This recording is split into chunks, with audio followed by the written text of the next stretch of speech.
Are we live? Okay, that was a pretty short delay from my computer to the actual YouTube. Um, emojis in the chat, please, if you can hear me. Ooh, let's see here.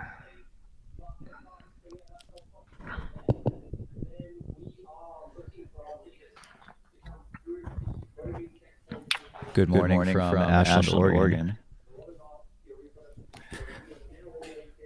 Brett, Do we have audio? Can you hear me? Can you hear Finn?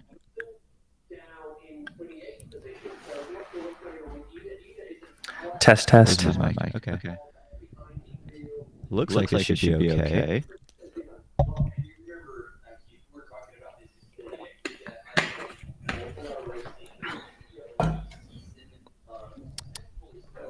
Echoing from my mic. Okay.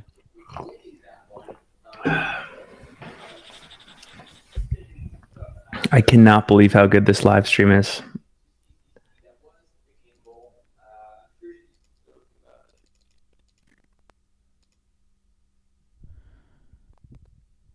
Did that fix my echo?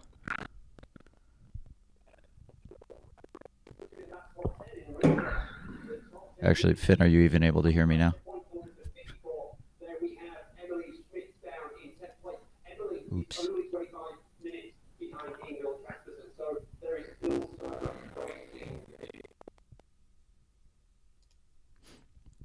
Finn, can you hear me?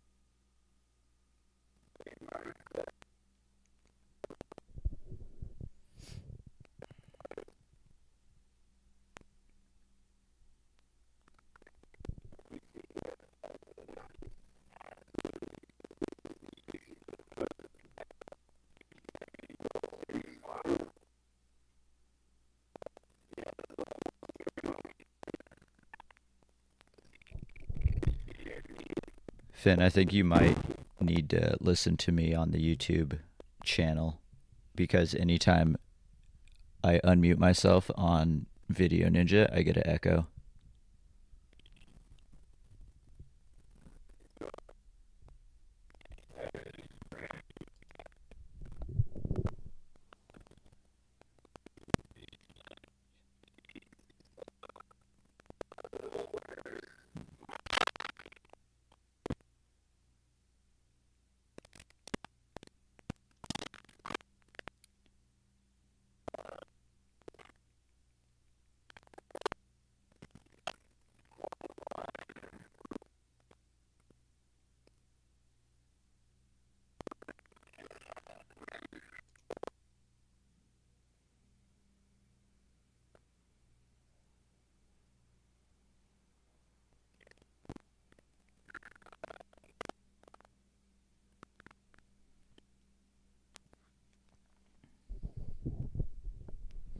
All right, people, how do I sound now?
Do I have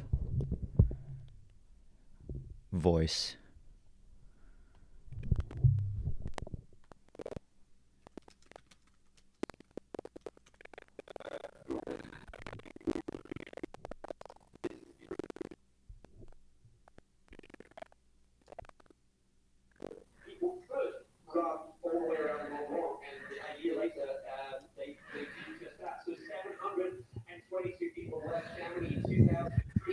How about now? How do I sound? You sound great. Oh, you can hear me. I can hear you now. I couldn't hear you for like the last 5 minutes. Oh, well, thanks for letting me know. I texted you. I know, and then I texted you back. Oh, I just got it.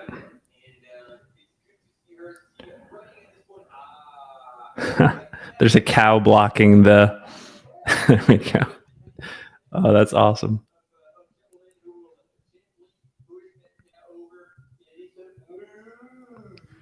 So, did anyone have Jonathan Ray in their top 10? Oh gosh, I don't know, but I'm really stoked for him, and I think for you and I, at least, it's not surprising to see him in that position. Yeah, I feel like, well, has he ever done like a mountain race quite this big?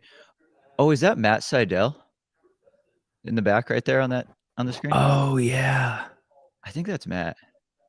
dude. You know who I'm stoked that we talked about in the preview was Ingvild Caspersen. Like what a Dude, day she's having. I didn't have Ingvild in my top 10. Oh, Like I missed. also that reminds me, I'm doing it live on this watch party. I am submitting my UTMB picks right under the gun. Yeah, you better hurry up. Did you submit CCC picks? I did not. Oh, I did not. Yeah. well, that means I by know. default I owe you one less case of liquid death. should we put a bet on for UTMB picks? Oh, for sure. It's a case of liquid death. It's a case of liquid death. Okay. For sure. Let's see. Oh, this is the world premiere of my cat. Kitty. Dude, what are you doing? Can you tell the story about what she does in the middle of the night? That's funny. Yeah, almost every night, like clockwork, my cat jumps onto the bed and just ever so carefully taps my head with his claws out. So that way his claws just like clicks my scalp. There's nothing I can do about it. He taps me to wake me up. And as soon as I'm awake, he's like, okay, good. You're awake. Now we can both go to sleep. And then we go back to sleep. And that's what it is. Okay, so a few questions in the chat. Finn, what are we doing right now? I think that's a good one. Simply put, we're just being fans of the sport. We watch these races end to end to begin with. Sometimes we're on live streams. Sometimes we're just watching from our living room. Sometimes we're watching from our studios. And we just figured, let's see if we can replicate that experience and just do it in public. So hopefully we're just having most of the same conversations that we have if we were texting or video chatting back and forth while watching these races. And yeah, we're always trying to experiment. Yeah, I figured we would just watch the race and hang out with people in the chat. Yeah, I'm not calling it commentary because we're probably not allowed to. So it's just companionship. It's just simply just a watch party, hanging out with our friends. That's the beauty of the internet. I woke up like maybe an hour and a half ago and got a little recap-ish on CCC and what happened. What surprised you? I mean, I guess it's not surprising, but at the same time, it was still surprising that Seth Ruling went out so hard. Also pretty surprised at,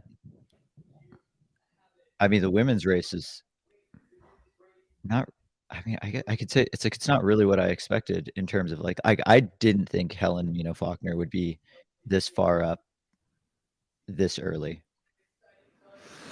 I can't remember if it was Drew or Eric or somebody from that Boulder contingent that told us this a few months back, but that's one of the things that I love about Seth Ruling is he's one of those athletes with the mentality. He's a great runner, obviously, like, no dispute there, but he has the mentality that he belongs at the very front of every single race, regardless of the context. And I love that. He races hard. He's an underrated, hard racer, cut from sort of the same cloth as like the Walmsleys of the world, who are just like, I'm here to compete and I'm Yeah. here to take a lot of risks, and I love seeing that.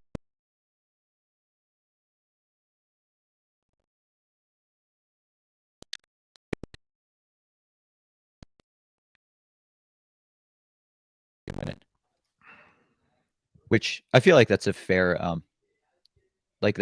way to approach racing when you're, I mean, like a professional athlete. Exactly. Yeah, why not?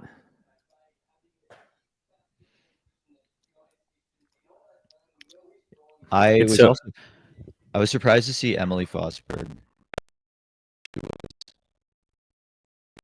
a significant increase in race aggression in the last.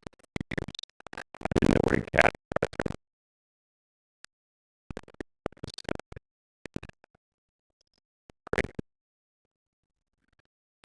Yeah, 100%. Dude, guess what I watched on the plane flight home yesterday to make it here on time? Get the 2 movies that I watched on the plane. Okay. Both comedies, both 90s comedies. I'll give you that much. Oh, I thought they were going to be running movies. 90s comedies. I don't know. Dumb and Dumber and Tommy Boy. So you actually got the second one right. I watched Tommy Boy because Tommy Oh, Boy is on man. all Delta flights. It's so good. Also, I watched The Wedding Singer. Oh, nice. My cat's got the zoomies, so if like the stream cuts out or something, it's because you screwed something up.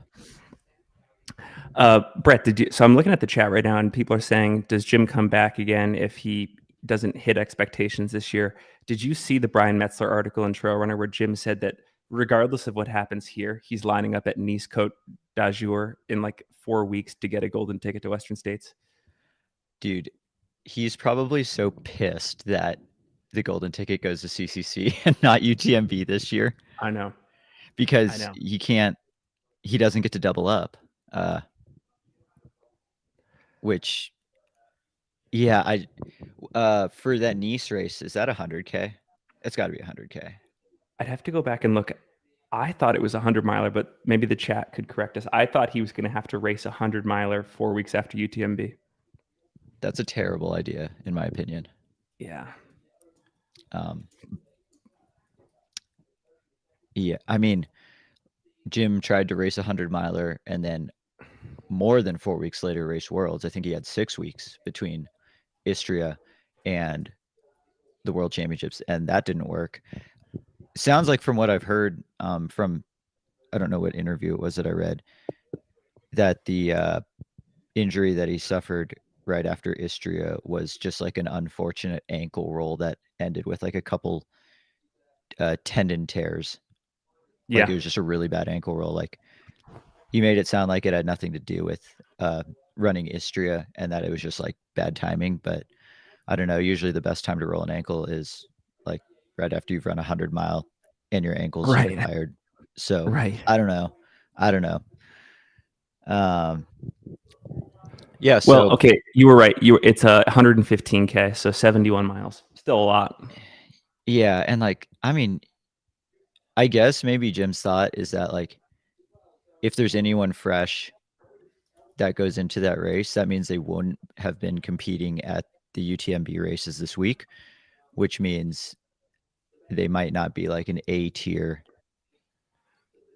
runner. Cause like who's not racing in the UTMB World Series finals this week that's in Europe that could contend for a golden ticket at Nice? Because there's a lot of Americans that aren't racing UTMB, but none of them are going to go to Nice to go try and get a golden ticket. So it's like, maybe Right. Jim's right. Like, maybe Jim is actually cherry picking the ultimate golden ticket cherry pick.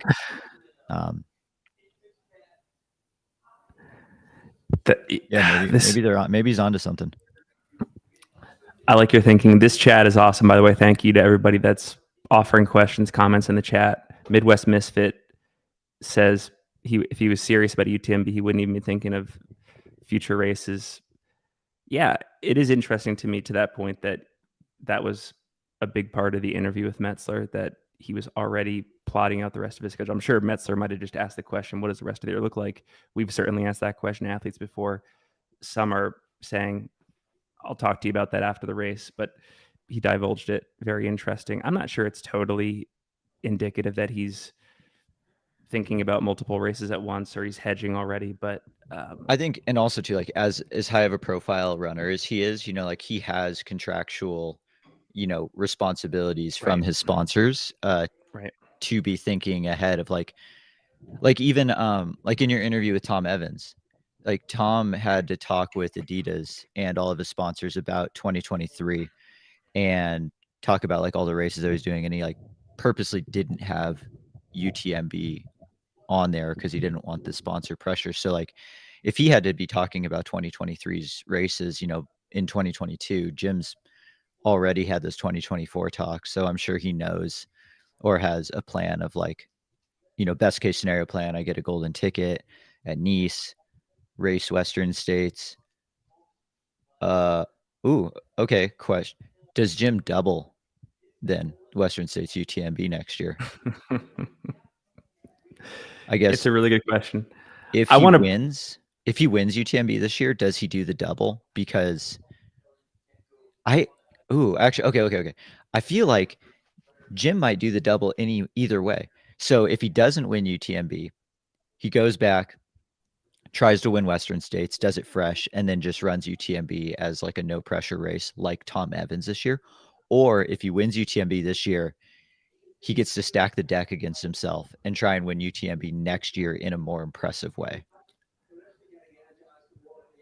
I want to go back to one thing you said earlier about athletes being coy or secretive about certain races on their schedule to reduce pressure or maybe to hedge in some case. Do you think that could be a future trend where, unless it's absolutely necessary or demanded by the sponsors, athletes either do one of two things: A, they really don't say much about what they're doing, or B, they essentially sign up for everything major and everything is described as potential for their year? And that's so tough.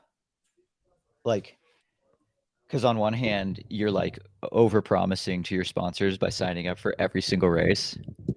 But then on the other hand, if you like only sign up for what you could succeed in, you're putting like all your eggs into one basket. Yeah.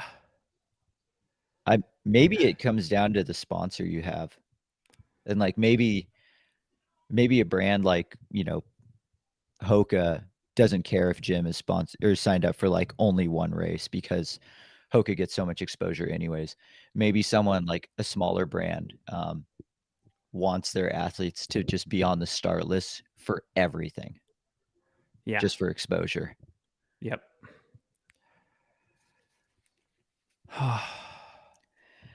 Oh, another thing I was figured maybe we could talk about is just like what's our schedule for the next I guess yeah. 24 hours essentially.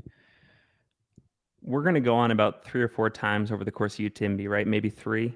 And we'll go on for 3 to 4 hour stretches and do a combination of summarizing or, commenting on what we just saw and looking at in the moment performances and all that kind of stuff. Yeah, we're gonna yeah, this isn't going to be a 12-hour long live stream. Like we're gonna do like probably 3 to 5 hour chunks. Our plan right now is to take our plan is to take this current one through the end of CCC and the starting hour or so of UTMB. We'll take a little break. We'll go live again, probably right before the leaders get through Courmayeur, and stay live until the women, the top women, go through Courmayeur. And then tomorrow morning, we'll go live before the men finish UTMB, and we'll stay until the top women finish UTMB. Yep. because I feel like kind of like how we had talked in our race preview, some of the pivotal points of this race. Well, one of the more pivotal points of the race that's also just really fun to watch is Courmayeur and then down Grand Col Ferret, which we can hit in watch party number 2. Yep. Yeah. And even though we're going on 3 or 4 times, for smaller stretches over the course of UTMB, I know we'll probably both be glued to the race from start to finish. I might go out for a 60-minute shakeout run, but even then I'll probably plug in the live stream to my headphones and yeah. So we'll be, especially with UTMB, we'll be staying on top of it. I'm sort of just popping back into the world now. I missed all of OCC. I missed the first half of CCC. I was just dealing with some family stuff, and so this is the beginning of my personal UTMB celebration here. And I'm going to be a broken record. I cannot believe how good this live stream is, and this should be a part of the pitch for all of our public and private sector infrastructure people to get 5G to all the beautiful places in our sport in the US so we can get something similar. Yeah, I know. Like, come on, people, take your tinfoil hats off. Let us have some 5G in the mountains. Damn it! Like, that's the biggest problem right now. Also, I don't think Verizon and AT&T see much value in putting 5G through like all of the San Juan mountains because there's like 7 people who would use it over the course of the year. Although I didn't go that far out, but when I was over in Silverton, on the parts like the first part and the ending part of the course, I actually had service the whole time because you're just so high up and it's so direct. It might actually be harder on something like the Western States course because you're like down to canyons, Yeah, little trees and such. Let's see. What else do we got going on? Ooh, that's a good one. Finn, who do you got? Matt Daniels or Chris Brown at UTMB? Who's going to have the better race? I'm a big fan of both runners, so I'll preface my prediction by saying that Chris has a lot of success here. He's got some good finishes here. I have always said this about Matt Daniels, and I will continue to say it. I believe he is one of the great overall talents in the sport. In terms of pure running ability, I put him on the same level as people like Walmsley. For him, the last 3 years have just been, an execution struggle based on some health issues, based on bad luck, maybe based on just some mental orientation with the sport. But people forget, or I don't want to say people forget, but there was an era in the sport where he was dominant, he was ascendant. The guys run 15 and change at Western States before, nearly podiumed, and he's been to Chamonix now multiple years in a row. I remember last year, for example, we had him on the pod pre-race, and him and Adam Mary had essentially touched every step of that CCC course in training. And I don't think he has had much media attention this year. I think the pressure's been off, and I think that could be a really good situation for him. So that's a long way of saying I will bet on Matt Daniels. I think How about you? I think as of right now, Matt Daniels' ceiling for success is higher. Like I think, Matt Daniels could place higher on his best day than Chris Brown. Neither of them have raced on a super, super high level recently. Like it seems like Chris had some of his best races a handful of years ago. I don't know if that's just I don't know what the story is behind that for Chris. But his racing has been consistent at a level that's lower than what he's raced at before, which at least gives me hope. I feel like Matt Daniels is like a top 10 or not finish. I could see Chris Brown totally finishing in the 20s. So Agreed. like I think like if I'm like Lower floor or higher floor for Chris Brown. higher floor, lower ceiling. So I think for this race, I would go Chris Brown, just because Matt hasn't. This is a massive jump up from anything Matt has done in the last few years. I'm gonna see if I can pull up his training just to see, because he's Like, I historically know put a he's lot of. fit, and like his trainings looked pretty good, but a lot of his running is just still so fast and like solid climbing, but like I don't know if the hike training is there or like the big old fat descending is there. Um, and that's just something that like Matt probably wouldn't write that into his training himself because he's Yeah. so good at running things. And like on paper, he can have a training run where he runs 50K and has 8,000 feet of vert. He can run every step of that so pretty comfortably because he's like legit that good at running. But that doesn't actually check the boxes for like training for UTMB that well. So I'm not sure. I worry that the durability won't be there just yet for Matt. His interview, he did a pretty long interview with Free Trail. Yes. Maybe after Gorge, where he talked a little bit more about like his like he had a heel or like Achilles problems, and then he got like I think he got Haglund surgery, but then he got a staph infection Mm. because of the surgery, and like legitimately almost lost his foot. Like they were talking like if this infection doesn't get under control, we might have to amputate your foot. Like that's the kind of like mental comeback Matt has been on the last 18 months. Like, can you imagine getting to a point of trusting your foot again after literally almost losing it? Also on the screen right now, fresh snow. Like there's patchy snow up there. Kind of shades of the San Juans a little bit. Okay, Brett, I want to ask, or I want to say two things to you. One, in our CCC women's preview, I believe you had Emily Hoggood taking fourth or fifth at this event, and I said to you that'd be her best result to date, and you said I think she's ready for it. And here she is, 2/3 of the way into the race, in solidly in fourth place. So that's one thing. And then you said earlier, John Ray in fourth place. Let's talk about him after Emily, because I have a couple things to say just from our interview pre-Western and seeing him at Hard Rock too. Yeah. So, Emily Hoggood, I had her on my free trail picks. I have her third. I had her on the podium. So, who is in That's a front slight of change. I think you her? had her in fourth on the preview. You must have.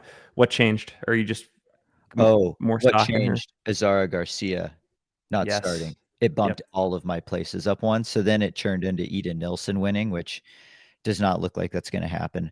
I had Rosanna Buchauer second, then Emily Hoggett third, just because I just let everything move up. I had Helen Mino Faulkner fourth, who's now overperforming my prediction, which is cool. She looks very comfortable. Yeah, Emily. Yeah, because I'd say like Emily Hoggood's done the Western States UTMB double twice. So the Western States CCC double, mentally, it's just not as demanding mentally. Physically, it might be just as demanding. I mean, there's definitely arguments for racing a faster, harder 100K Yep. and slowing down. But if there's anything, it's like Emily's figured out the double, like in terms of how to successfully do both races. So maybe this is the one where then she's like, okay, I've successfully done it twice. Now I can take a little bit more risk. And the way she's been moving up, I mean, yeah, things are looking good for Emily potentially to squeeze on that podium spot. Like, see how many minutes back she is. And then with John Ray, we had him in studio pre-Western States earlier this summer. I think we both agreed that he has the talent and the work ethic to podium at that race one day. There were some concerns heading in. You and I both saw his training a few weeks out. it seemed to me at least that he took a pretty big risk doing an 8-hour run 2 weeks before the race. That to me, that's really regardless of the intensity, that feels almost equivalent to at least a B or C level race effort. And I felt like I don't want to say it definitely wasn't self-sabotage because he was saying that his coach prescribed it, but I felt like it was just too big of a risk and maybe unnecessary. Saw him Yeah. post Western at Hard Rock, and I should have remembered this going into CCC, but he had a fire in the belly. He was motivated. I think he recognized that even though he had a decent day at Western, it was definitely below his potential. And he was really eyes on this CCC race. And gosh, we've just seen him do pretty amazing things at golden ticket races. You raced him at Javelina, and he had a great day, really Yeah, he kicked pushing my ass. Dakota Jones to the limit. Yeah, the crazy dude. I passed him on lap 2 of Javelina,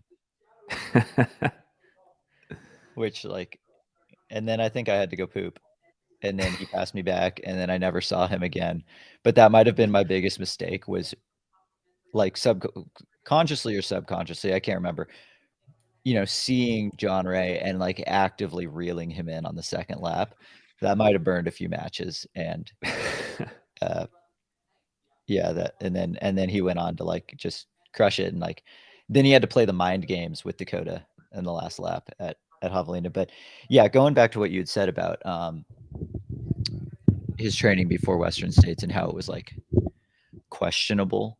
I didn't see any of that on his Strava before CCC. It looked much more, I don't know, quote unquote normal. Like there didn't look like anything crazy. Like his running was big. Like he was on average still hitting big vert weeks, big volume weeks, but there wasn't like an 8-hour run 2 weeks ago. Or remember last year, 2022 for Western States, he did like what did he do? Like a 2-hour run with like an hour-long break. What do you remember what it was? It was like a whole bunch of medium length runs. Yeah, we talked about it on a Long Run Archives episode. There is a name for the strategy, but yeah, over the course of Saturday and Sunday one weekend, he did 6 2-hour runs during the daylight hours, spaced out about 3 or 4 hours apart. So he did he did 6 hours of running Saturday, 6 hours of running. Cluster running was what we called it. Cluster running. Yeah. And then that's like, yeah, that's not even a micro block. Like that's even more condensed than a micro block. Yeah. Again, super strange. Don't know. We have no science behind that. But Johnny Ray has not been afraid to test these experiment weird training theories on himself, even before some of the most important races he's ever done. So maybe his experiment now is I'm just going to train like how everyone else is training, and like maybe there's a reason why everyone else is training like that, and he's having a really good day. So maybe he's figuring it out too. It's cool to see, and I'm sure you experience this firsthand, or you see it among your colleagues, but it's cool to see even the most elite athletes willing to take unverified, not backed by the existing training literature, risks in sort of being either potential first movers for something that could be, scaled or mainstreamed across other athletes in the sport, or just like realizing, we were just curious to see what kind of stimulus I would get from that, or how I would feel on race day. Turns out it doesn't work. And John Ray is just an example of these athletes and their coaches working in real time to test hunches about what might get them to the start line, not just ready, but ready to compete at like a super high level. Yeah, and the tracker has Johnny Ray in 4th place now. Wow. Are we gonna? Okay. I feel like there's no way. I got to look at the gap. Somebody said in Discord, it could have been Nick Cornell, that they overheard Dakota saying he was getting ready to race at either Champex-Lac or Triant. Yeah, Triant. Where's Switzerland on this course? It's about mile 40. He's not racing. He wasn't racing until Switzerland. Yeah. And So Not like racing landed Trient-ish. him in 6th to start. Yeah. So Johnny Ray is 13 minutes behind Jonathan Albon at Trient. That in today's age does feel like a pretty big gap, I would say. Yeah, that's massive considering the the podium was separated by 3 minutes at Yeah. Trient. Yeah.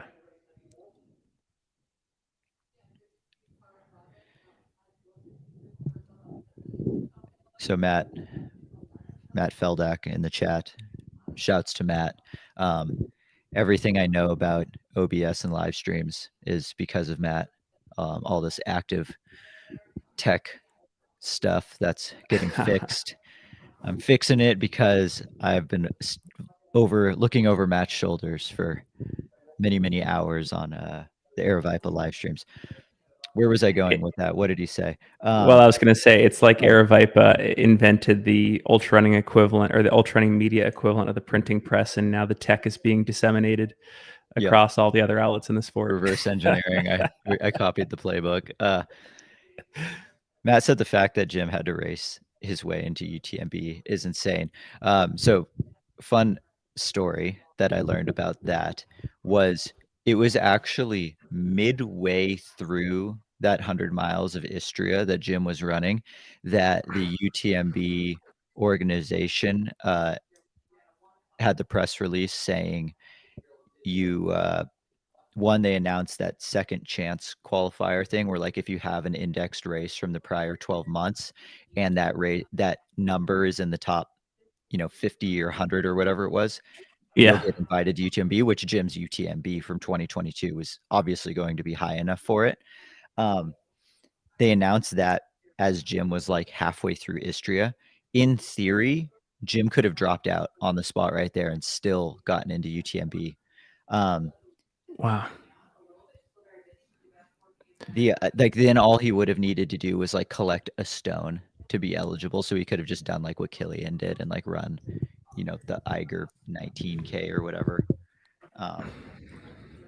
But I guess the commentators got word of that too, like during the race, during the issue race, and they were like behind the scenes talking like, dude, should we tell the people on course right now who are trying to qualify for UTMB? Because like, according to what UTMB just came out with, like Jim doesn't have to race this 100-mile.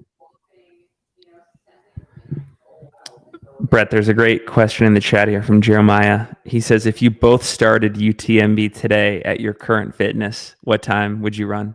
You want to go first? Are we assuming like I have my best day?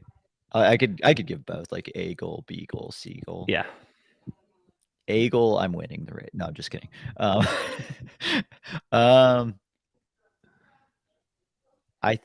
Current fitness, assuming my lower back isn't royally jacked like it is right now, like I'm literally going to my chiropractor in a couple hours.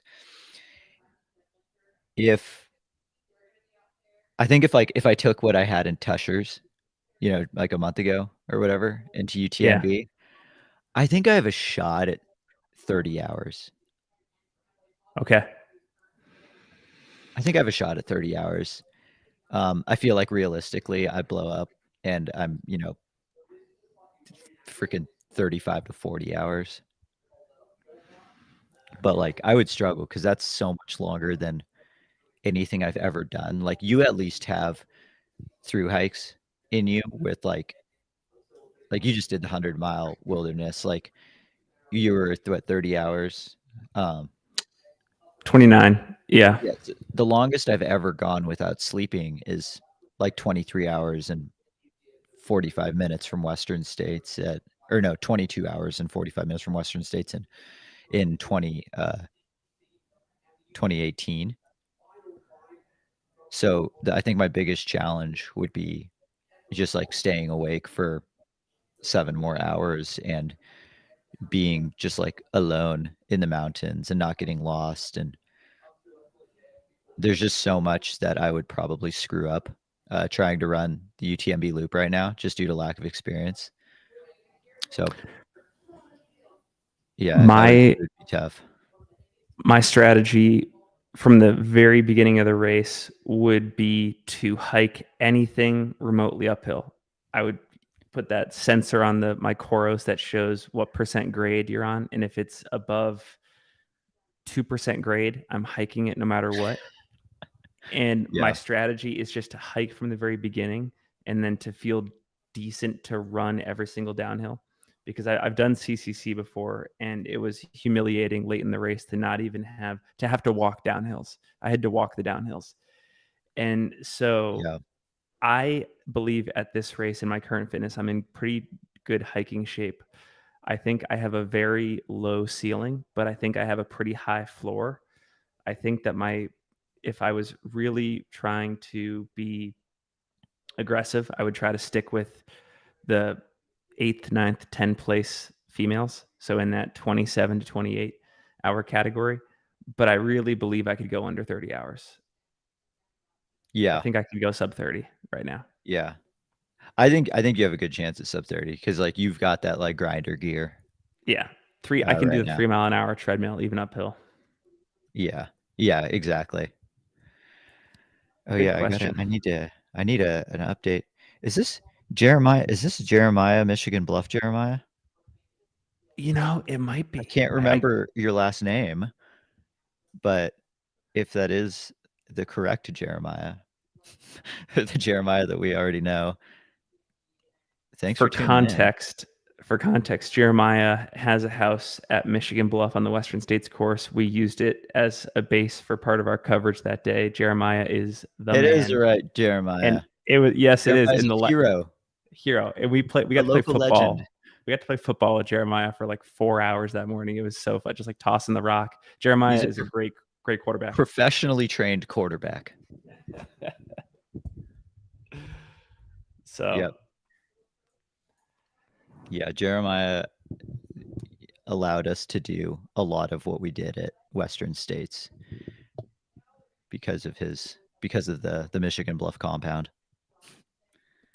I know we're on a bit of a tape delay. I did just see on the live stream Catherine Paletti, I think just Catherine Paletti at the finish line there talking with organizers.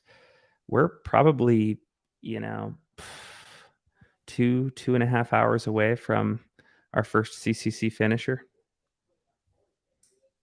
Yeah. Um, Shouts to Trails and Tarmac athlete Natalie Churgwin, also Is she Trails there and right Tarmac now? coach.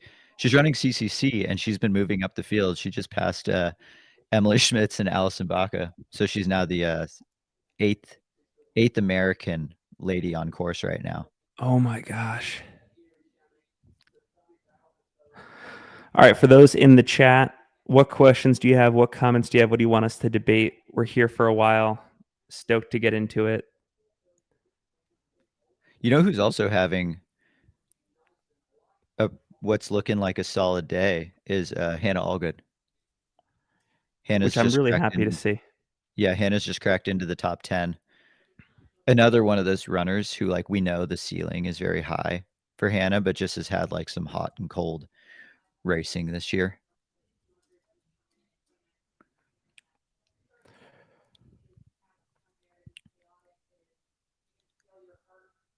Yeah, who we got? Addie Bracey's in 14th. Priscilla Forgey's in 15th. The thing I wanted to say about Hannah was just that she's very calculated. She does her homework on these races, which I think is so cool. Last year, I'm pretty confident she came into the race thinking that certain splits, certain times were going to comfortably get her into the top 10. She effectively ran those splits, and the race just happened to be historically aggressive, historically fast that year. I think she now knows that it's a new type of race. There's just been a redefinition in our sport of what's top 10 performance time, and it seems like she's executing on that today. We're in a new era. Sorry, I heard everything you said, except I don't know who you were talking about. Oh, Hannah Allgood. Oh, yeah. Yeah, agreed with all that. I'm gonna be really curious to look back at like some of the Strava data and the splits. Yep. Gosh, the one thing that I do still wish like everyone like had to wear just so we could see was I wish everyone had heart rate monitors and like we knew everyone's like max zones and like threshold, and I think it would be so cool to see everyone's effort speedometer and be able Yep. to like see exactly how hard people are trying and stuff. Like they have live heart rate broadcasting on a handful of cyclists in the Tour de France, and it's like super cool to see like midway through the peloton on a flat day, some of the riders might be chilling at like 85 beats a minute, and then breakaway group an hour into a 5-hour stage, they might be like 190, just absolutely pegged. And like I think that would be super fun to see like early on, like, or even just like, oh, you're right, it looks like Dakota Jones has clearly made a move here because his heart rate was never over 150 at any point, and now he's at like 165 climbing up out of Trient or something. Yeah, is what they're saying on the ground, is what's coming out of their mouth reflected in the data, their heart rate data. All like if we could plug their watches into the cloud in real time and see what you just described would be Yeah. amazing. And we could say, well, Oh yeah. Dakota did just say this, but the data is showing he's actually working harder than he says than he's describing. Yeah. So is this a mismatch? What's going Yeah. on? The other one that would be like super fascinating too is just straight up like start line heart rate. Yeah. Like they I think it was last year or 2 years ago in the Super Bowl, they had a heart rate monitor on Patrick Mahomes, and anytime the pressure got higher, his heart rate would literally drop. Like towards the end of the game, like when they were playing the Bucks and he was just getting like he had no offensive line anymore and he was just running around. There was like a 4th and long or something, and his heart rate like was 170 like every single play prior, and then it dropped to 140. And Yeah. they're trying to figure out like what it is in people's genetics that have like the clutch gene. Like Tom Brady has it too, in terms of like when you come up to a really high pressure situation, you're able to focus up and like not panic and reduce all of the adrenaline that's going through your system so you can actually focus. I wonder who, like, on the start line of UTMB would be still chilling at, like, 50 beats a minute. Mm. And then, like, you could see, like, because I know I would be standing there at, like, 120, 130, like, which is very much in, like, my easy run zone, like, just standing. I know I would be. I'd be so nervous. It would be super interesting to see, like, who is actually calm and collected right now. I think you're describing a not too distant future. This would be a really reasonable prediction, I think, for the viewing capacity of our sport in 5 or 6 years. Emily Hall got into third from the chat. Oh, all right. Yeah, my picks, gosh, we didn't even talk about how Thai from, was it Vietnam? Like, it also sounds like in the chat, or not in the chat, on the live stream, like no one knows anything about her, who is just in third and moving into fourth. Um, I've got a buddy who's out on course right now, and he said, oh, where was he?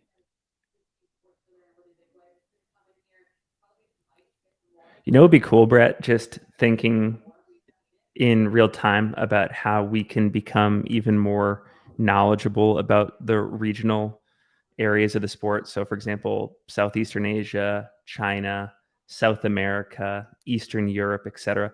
It'd be fun one year to, on the side, try to go cover these races and spend a week or two in advance of the event in the area and just doing really in-depth research on all of these athletes and getting to know them, interview them and stuff, and just developing that really well-rounded, non-US centric, non-Western Europe centric view of the sport. And Oh, that yeah, way, when for you see these sure. people, like the woman in third, there's just no surprise. There's like, oh yeah, like I have context for their performance.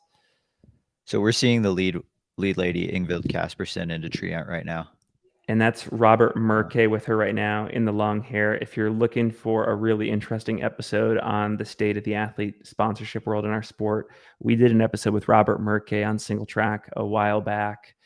I was just about to say I'll link to it in the show notes, but maybe I'll drop it in the chat. He's a fascinating guy, and a lot of people are really impressed by the way Adidas Terex is both structuring their team and supporting their athletes. They've really developed an interesting reputation, a solid reputation on that front. And Robert sort of opens up their playbook on how they go about things. And I highly recommend that. He's very much a crafts person when it comes to supporting these athletes. It's very cool. Slight tangent, but I just saw like in the corner of the screen. I don't really like the new Solomon kits with like the white shirt with like the blood splatter on it. That's what it looks like to me.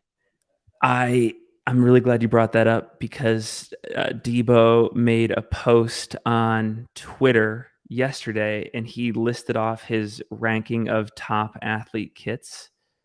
And because he was going through the expo yesterday, and he said number 1 for him was On Running. Sorry, I'll read this back. He says, my subjective but very correct ranking of the coolest athlete kits at UTMB.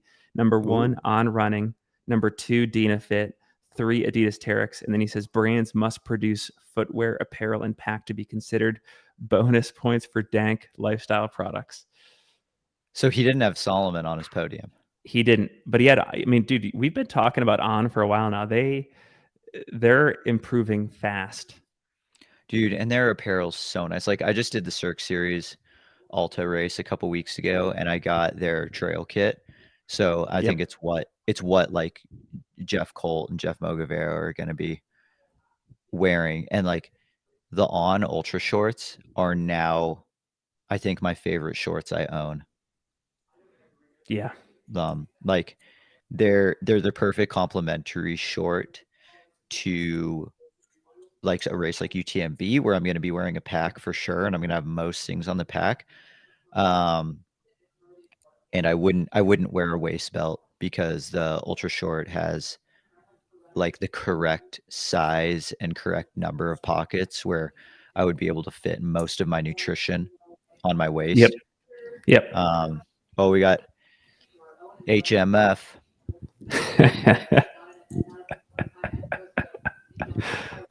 recently signed with Hoka. I would love mid-year signing.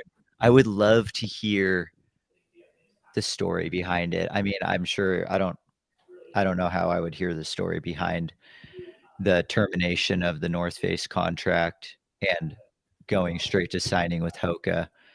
But like it all happened so fast, it almost feels like there would have been some overlap talk there, which not legal, but interesting. Like I wonder why she left North Face. I wonder if it was not aligning with values or simply just lack of shoe choices.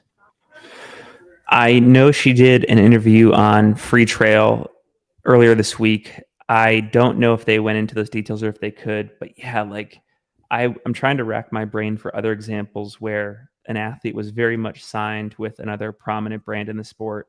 It was mid-year or not even mid-year, August or September, and a jump was made. Yeah. And like one thing I've learned from, mid-year signings like this is like all these brands do have the money to sign someone if they want to sign them bad enough. Yeah. And I think Hoka needed another high-profile rising female star. They took a couple pretty big losses last year, I would say, at the end of the year. So this is a great signing on their part. Yeah, we were talking about Helen in our pre-race episode and how, yeah, she hasn't raced too much internationally, but just like when you win Broken Arrow and you win Speed Goat and you don't look pressed doing either of those things, you've got to be at least in top 10 shape at CCC. And like, look at how she's descending right now. Like HMF with the fresh Hoka kit and the bucket hat swag is just like kind of on a mission right now. Um, I She's forget, hunting. but I think this is uh this is her first 100K. No. It's not. This is her European 100K debut. Her only other 100K she had done was, I think, 2019. She did the Castle Peak 100K, Which is a great course. which is the race is done. The race is, as of right now, never going to happen again, and I am so sad because that was one of the Castle Peak 100K was so high up on my bucket list of races. They had too many permitting problems getting through what were some of the most epic parts of the course, and then like pretty much like 2 years of not being able to do the race due to COVID kind of just put it under. So we're watching Helen Mino Faulkner on the live stream here. Could be a little bit tape delayed for those that are watching on YouTube. There were a couple moments there where I believe she was descending so well, so aggressively that she was gapping the follow cam to an extent, and he was thanking himself and her that there were those awkward stairs there for her to slow down on. But she's moving super well. She's dropping even the cameraman kind of. I had Helen fourth on the women's side. Nice. And top American woman. Yeah, to your point about this being, she's had a limited number of 100Ks under her belt. She's just done a series of these pretty difficult 50Ks to get ready for CCC, and speed goat being one of them, broken arrow being another. One of the classic strategies in the past, especially for American men, has been speed goat as that final fitness test for UTMB. Tim Tollefson's done it a lot. Jim Walmsley's done it before. Dylan Bowman. Yep.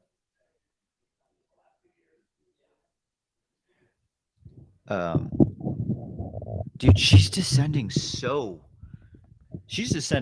well. So well.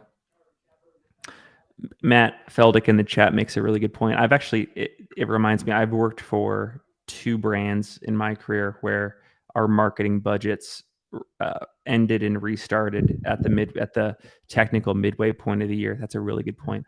But so most brands, it is Gen 1. Yeah. So pretty much all these running brands that are signing athletes, most of their budget is allocated towards getting their athletes signed before Jan 1. But I do know that a handful of these brands reallocate additional signing budget after the end of the first quarter. Because there's some athletes who say they crush UTMB and then Ultra Trail Cape Town, and it's too late to get things going by January 1. Then they might do a golden ticket race and try and like up their stock a little more. So there's some of these brands do have like okay, if we don't get things going by January 1, let's wait till April 1. Right. But I think as with what we're seeing with Helen Mino Faulkner, there's an exception to everything. Because again, too, it's not like she's signing a 3-year, $48 million signing bonus. Like, these trail contracts are still so small. Like, Hoka has the money at any given point to sign another athlete. Yep. Especially coming off of Helen was coming off of the North Face development team, not the full pro team. So if I had to take a guess, essentially like the buyout value for Helen's contract is probably not as high as what her next contract will be. So probably pretty easy for a company like Hoka to sign Helen for a significantly better deal than what she was, what she had at North Face. I really like what you said there about the majority of these brands being able to find a way if they truly believe they can benefit from partnership with the athlete. And I do strongly believe that a lot of times when an athlete's reaching out to a brand or an agent's reaching out to a brand and they, defer to this policy of, wait until the end of the year or wait until XYZ period when we start to negotiate that stuff. Not in all cases, but in a lot of cases, it's a polite way to opt out or cop out of the situation and chalk up what really is a no to some sort of protocol. Mm-hmm. Someone in the chat said it looks like Helen's wearing an old Solomon pack. I feel like it's getting better, but so many runners wear Solomon packs. Yeah. Especially because like Hoka doesn't make a pack. They like back like They last year when did. They did Adidas, at one point, right? Didn't they they have did. one? Yeah, but they didn't even make it. It was again just like outsourced out from a small company with their logos slapped on it. Like the pack that Heather Jackson was wearing, the pack that Johnny Ray is wearing, they say Hoka on it, but it's actually made by a Spanish company, and a lot of people have had fit issues with that pack. It was the same exact pack that most of the Adidas Terex athletes were wearing last year. Just the Spanish brand with their branding on it, like with the Terex branding on it. And it just simply wasn't as good as the Solomon pack. So, a lot of the athletes still opted for just like going for the Solomon pack, covering up the logo. I'm sure in the case of Helen, it's like she had clearly been running in Hoka shoes, even when she was running with North Face. Perhaps didn't quite get the chance to like see if Hoka's branded packs worked. And I'm sure for this race, they'd be like, okay, that's fine. You wear whatever is comfortable for you, because at a very minimum, you're going to wear a Hoka bucket hat and the Hoka, sunset colorway pro kit. It's pretty distinguishable. Brett, is she wearing a pair of North Face shoes still? I can't I'm really pretty sure tell. I think it's a speed goat. That's a speed. It's like a gray and a black speed goat. Yeah. The Wow, I've never profile seen looks that colorway. like speed goat. Yeah, it's I thought, probably new. Surprising though, because she just wore at Speed Goat, not the Speed Goat. At Speed Goat, she wore the Mafate. yeah, which we both believe is a very underappreciated or underutilized shoe in the Hoka quiver. I wonder why she would switch to the Speed Goat for CCC versus the Mafate at CCC when she had just raced in the Mafate. I know. Like, my only guess is like either the Speed Goat fits a little better, or she does want a slightly softer footbed.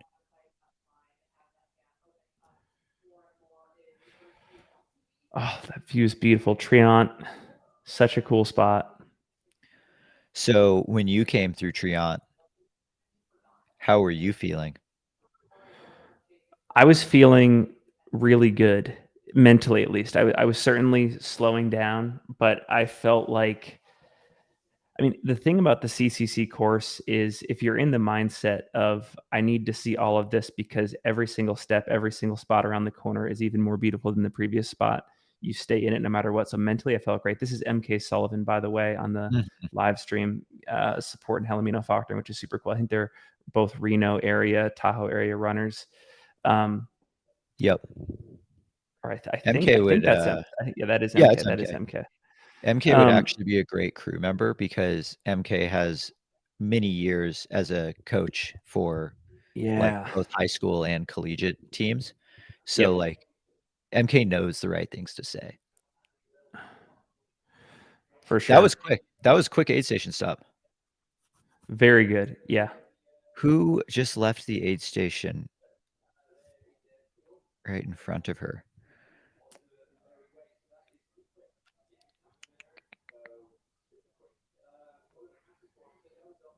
Trying to find her overall. But from here, she essentially has two, let's call it, again, I'm ballparking here, 2,000 to 3,000 foot climbs left. I don't know about that last climb because I know the course has been rerouted a little bit. So the exact numbers, if I can get corrected in the chat, please send it in. But she's essentially got 2 climbs and 2 descents left, and they're all in quick succession. So I think the person that was right in front of her at coming out of this aid station was Matt Seidel. Oh, cool. Yeah, that's that. He's running okay. I was just going to say, especially in this women's race, one strategy that I think can be interesting. I've often wondered, there's Matt, high five, nice, love to see that. I was just going to say that the strategy of these, especially if you're out front in the women's race, just latching on to other parts of the men's race and feeding off each other, which is kind of cool. It's certainly not a luxury that they're friends. We're friends, yeah. Maybe they can work together. Although at the moment it looks like Matt's pulling away. Yeah. Car back. What was I going to say? Oh, I was going to check the gap.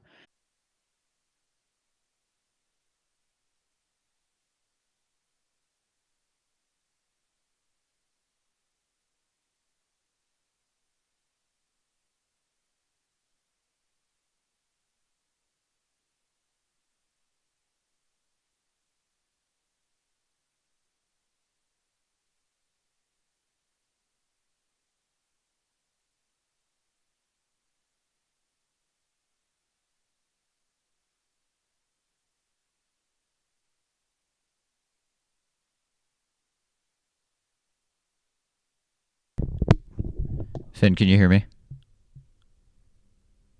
Oh, shoot. I can't hear you, though. Oh, wait. I can hear you now. Yeah. Can you leave this room and come back into it?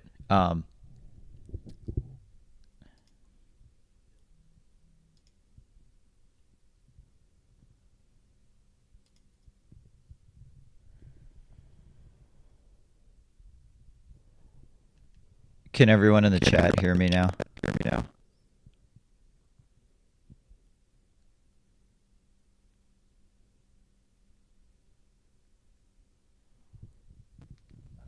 Test. All right. I'm able to hear you. Well, actually, let me make sure that. Okay. You're back. Okay. Let's check one thing.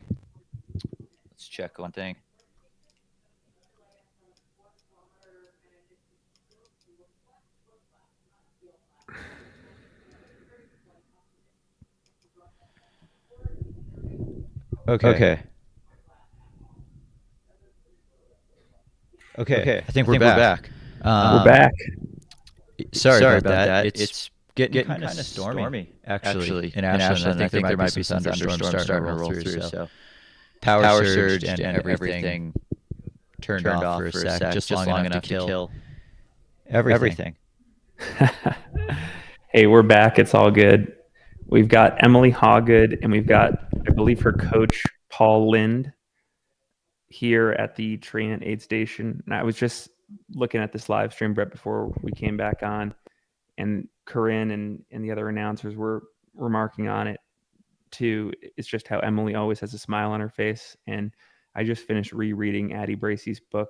It's called Mental Training for Ultra Running.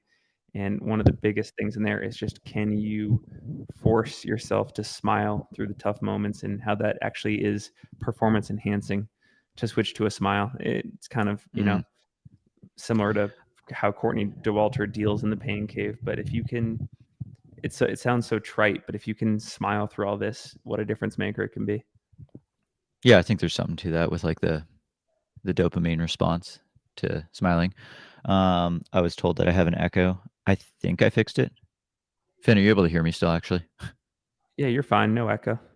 Okay.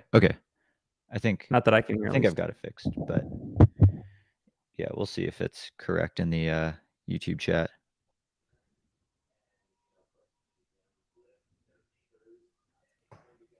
I gotta go. It's so cool to hear Scott Jurek on the live stream. Yeah, I need to pull up the live stream again on my TV, because I also killed that too. Oh wait, maybe it's.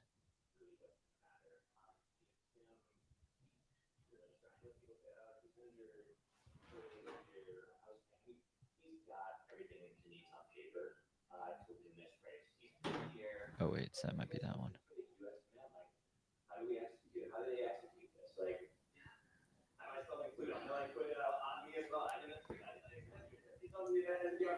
I gotta refresh my browser on my. They're talking about your boy Scott Jurek with Scott Jurek right now.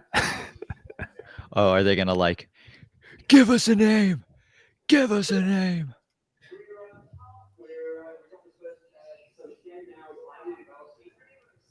Will the real Scott Seeing Jurek Tim please Tollefson stand walk up to the start line. Oh man, I need to refresh. Be right back.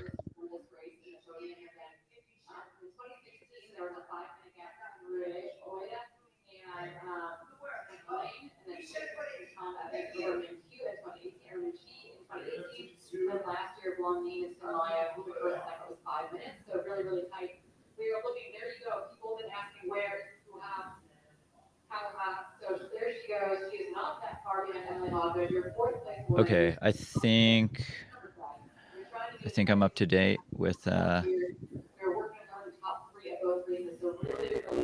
think I'm up to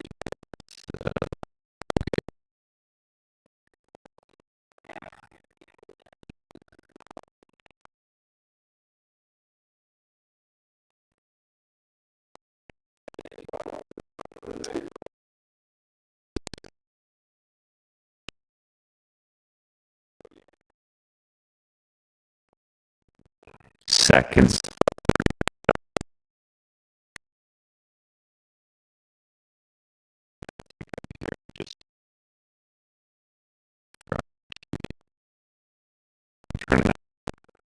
like a notch or two. I think it's not too bad.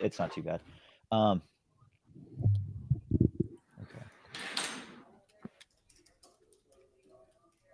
Let's see. I'm gonna pop the chat back out.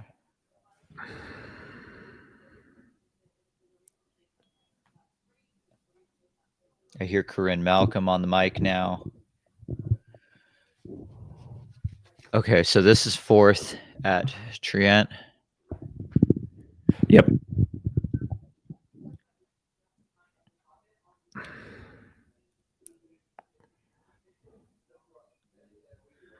So I think my folks are in the I think they're watching our watch party. They're participating, and That's this awesome. is cool. It's my dad's birthday today, so Happy birthday, Dad. Hopefully all you wanted for your birthday was to watch UTMB races and hear your son talk about running. So yay. Brett, we've got 3 American men in the top 5 right now. And then we got 4 US men in the overall top 10, which is kind of cool. I did not expect the men to be doing as well as the women on the American side. Because there's at the moment, Eric Lapumo is like 15th or something. I'm seeing him in 20th now. 4 American women in the top 10 right now, and 3 American men. 4 American men in the top 10. 3 in the top 5. Yeah. I'm not gonna lie. I didn't expect the men to be doing this. I just love that Dakota had the courage and the overall mindset to basically run it back in terms of race strategy for CCC. I mean, I guess you could make the argument just based on what he said that they captured on the live stream that, you know, he's running a calculated race and he's not going to start racing until, you know, now, in that everything before this that got him into second was just a testament to his fitness level. But Yeah. you know, it's a debate about how much to believe in that regard. And I just love that he's up in the mix still. You think Dakota's probably coming through Valor scene like right now? Right about now, I would say. And then my question is Drew Holman in 5th place. What's he going to do in these final, 15, 20 miles? So at Letep, he was 8 minutes behind Johnny Ray. Yeah. If Johnny Ray is hunting, like trying to catch Dakota, he's going to be very hard. He's going to be very hard to catch, even with someone like Drew. I mean, if this late into the race, you're still in the top 5, gosh, I mean, motivation levels for Johnny Ray to like pop a good one are high, especially because like he's running for Hoka. Hoka is the title sponsor for UTMB, Hoka wants the Hoka athletes to be performing well at this race. And I bet Hoka did not expect Johnny Ray to be that guy. That's why we run the race, right? It wouldn't be ultra running if there weren't massive surprises each year. So we are 30 minutes out from the UTMB start line, and every single runner in their UTMB field is logging 30 extra minutes time on feet because you have to queue up for the start. Which is, I believe, an underrated issue. And I did not hear Tom Evans talk about this in his simulation runs. Did he practice standing for 30 minutes before the run and then execute the run? Oh, my mom just texted me and said that was a nice birthday message, but your dad is out on a run right now. I love that. He's a practitioner. I guess we'll have to wait till he gets back and we can wish him happy birthday again. Yeah, I am not the best runner in the family. No, he's got a 2:21 marathon to his name. Yeah, my dad's a 2:21 marathoner from the early 80s. So in today, he's like a 2:15er in today's age. He's like a 2:15 in today's age. And that's like not only 1980s shoes, that's like 1980s training theory where he never ate a goo or drank anything during a marathon. That was for wimps, and that would slow you down. Power bar was just starting to get onto the scene. Yeah.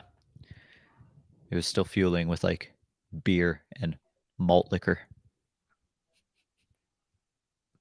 I want to get Seth Ruling on the podcast at some point just to talk about his approach to the sport. I think he has a triathlon cycling background, and I do believe in that sport, particularly because from a competitive standpoint, it's more mature. It's had a chance to build up over a longer period of time. I think he just brings that natural confidence to the scene that he can just mix it up with anybody, and I'd love to hear him talk more at length about that. Yeah, totally. I just realized that was a nice Dacia car company commercial. Yeah. Dacia UTMB.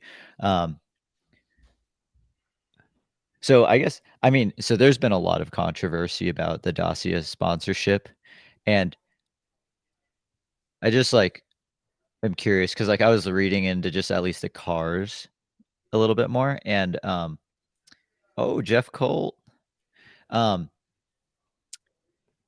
Maybe as a brand, Dacia is not as good to the environment as their cars seem, because everyone's like, they only make fossil fuel cars, blah, blah, blah. But their car that gets their worst gas mileage is still better than every gas SUV or hybrid SUV in the United States.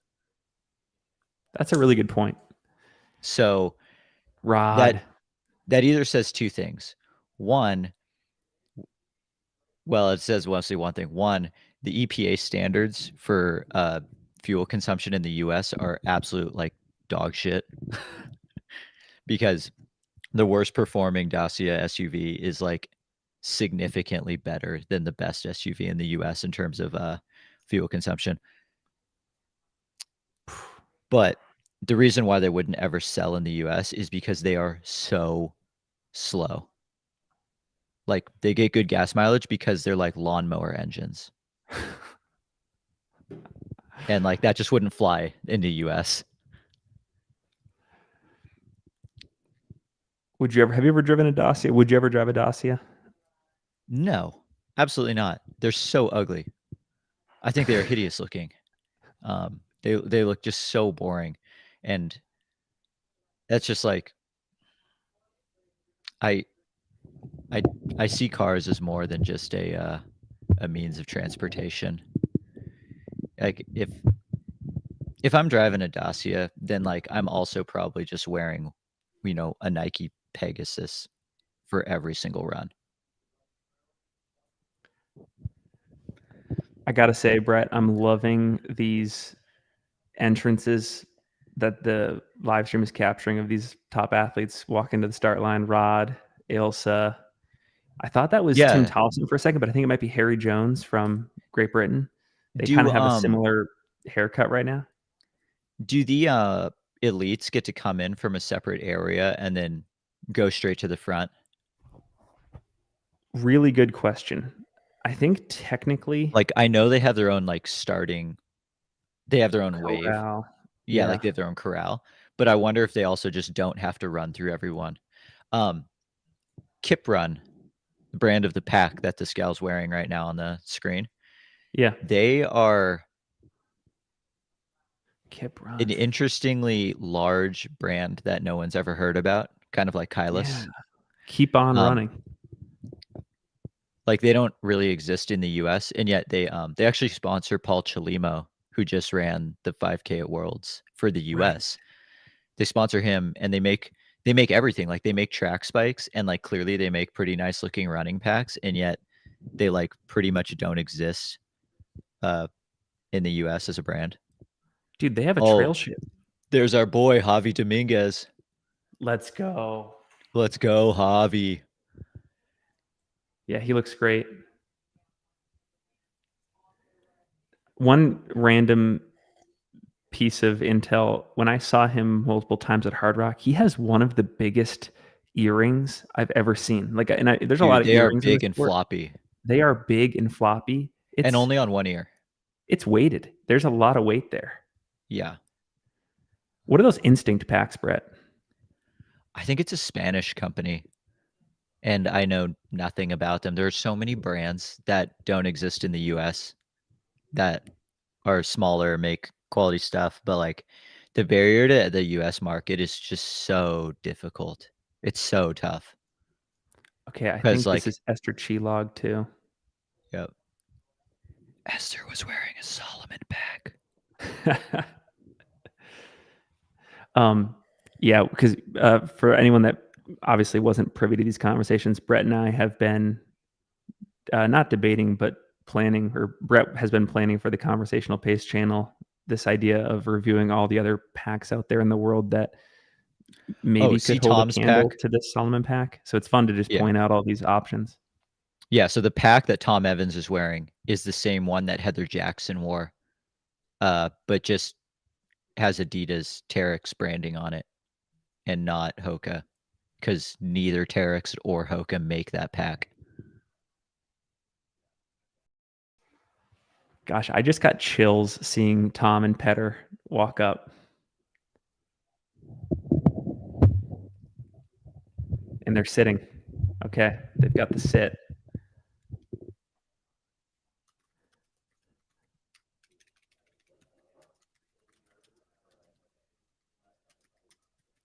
Brett, do you have Tim Tollefson in your top 10? No. I wish I did. Like I wish Yeah. I want to put him in the top 10, but he has not he's not gained my trust back yet. Can I give you my top 10 men and women? Run it down quick. Yeah. Okay. I've made some slight changes. I've got Mathieu Blanchard winning, Petter Engdahl second, Walmsley fourth, Walmsley third, Tom Evans fourth, Dan Jones fifth, Germain sixth, Thibaut Garive seventh, Mo Guevara in eighth, Tyler Green ninth, Deng Guomin 10th, women's side, Courtney first, Esther second, Blandine third, Menon fourth, Katarina fifth, our friend Leah Yingling sixth, Taylor Nolan seventh, late addition for me, Anne-Marie Madden 8th, Sabrina Stanley 9th, 10th, Claire Banworth. Claire Banworth for the top 10. I just still didn't think know you can Anne-Marie walk your way Madden into the was 10th racing. spot. Yeah, she might just hike her way all the way into the top 10. Yep. Sorry, hike. Yeah. That was going back to the pack roundup that we're going to think of doing on the Conversational Pace channel.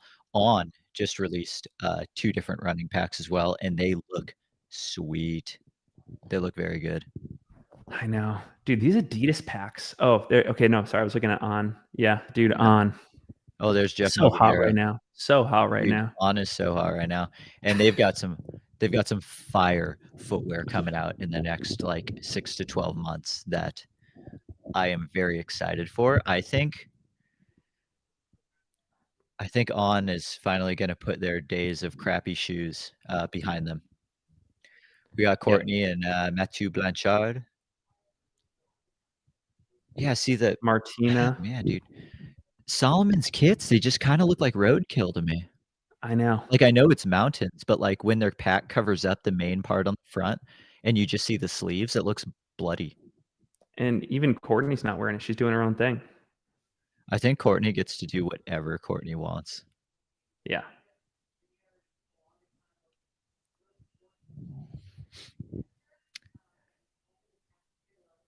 So here's my top 10. Okay. I've got Germain Grangier Yep. for the win, giving it to France. Tom Evans second. My top American, Jeff Mogavero, onto the podium. I'm thinking massive improvement over last year. Yes. Jeff runs onto the podium in the last like 10, 15 miles. Benyat Marmsol in fourth on his way to his crazy triple of Hard Rock, UTMB, Grand Raid. I have Tyler Green in fifth. I have Ianol Manol in sixth. And then I've got the ageless wonder, Miguel Haras in seventh. Hannes Nomberger in eighth. I've got Ben Demon in ninth. And Javi Dominguez in 10th, the other ageless wonder. I have no Jim Walmsley. I have no Zach Miller. I have no Matthew Blanchard in my top 10. And wow. I think of those three, chances are one of them's going to have a good race. So me omitting all three of them might be dumb, but I like the 10 that I've got. As some people have said in the chat, and we kind of talked about too, I'm really curious to see how Dan Jones does. Yeah.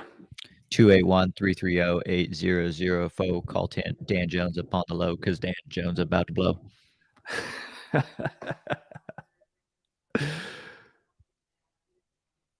I just don't see the evidence why he would succeed at UTMB this first time around when like Western States was already the longest and hardest mountain race he'd ever done. Yeah. But Tom Evans is a student of the sport, and Tom Evans says Dan Jones is going to do really well. So perhaps Tom is right yet again. We're all wrong. Brett, you're seeing this too. CCC men, the leaders have passed the Valor Scene aid station, so we've got one climb left for these CCC men's leaders. It's kind of like 1.5 climbs. 1.5, yeah. Because there's like that top false flat, and then you descend for a while, and then you go up to the very top. Yeah. Or 7K to the finish. So what was the gap? Oh gosh, I got to pull this up. Wait, it was 39 seconds at Valor Scene?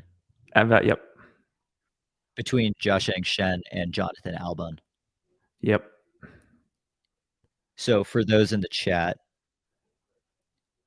I had Jiasheng Shen winning CCC this year as my pick.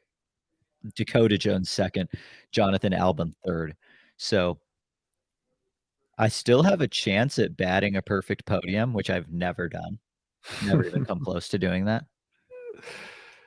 Oh, very impressive. No. I had Jiasheng Shen first, Jonathan Albon second, Dakota Jones third. At the moment, I am batting a perfect podium. So 14 minutes separate Albon and Dakota. Really, in my opinion, that 3 through 5 battle for the three Americans is maybe the most interesting. With this relatively little amount of time left in the race, do you think 14 minutes is a comfortable gap, or is there still a lot to claw back there?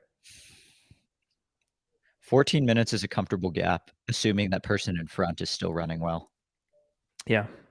Like, for someone to just immediately start running 2 minutes a mile faster at this level now, like, that's just No. Oh, you get a good view of Tom Evans' pack. See, Archmax, that's who makes it. It's Archmax with Terex branding on it.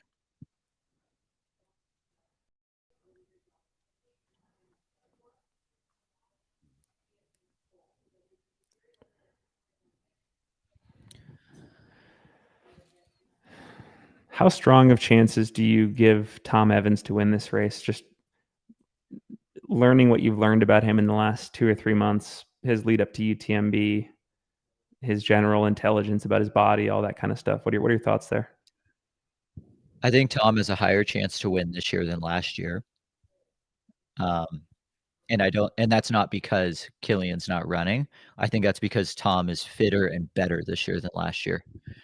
My reasoning for saying that, even though he has a Western States in his legs, is Tom Evans did UTMB, and last year in our preview show, we said, whose knee is going to hold up, Tom Evans or Pau Capel's? They were both coming off of somewhat recent major knee operations, and Tom still got third at UTMB.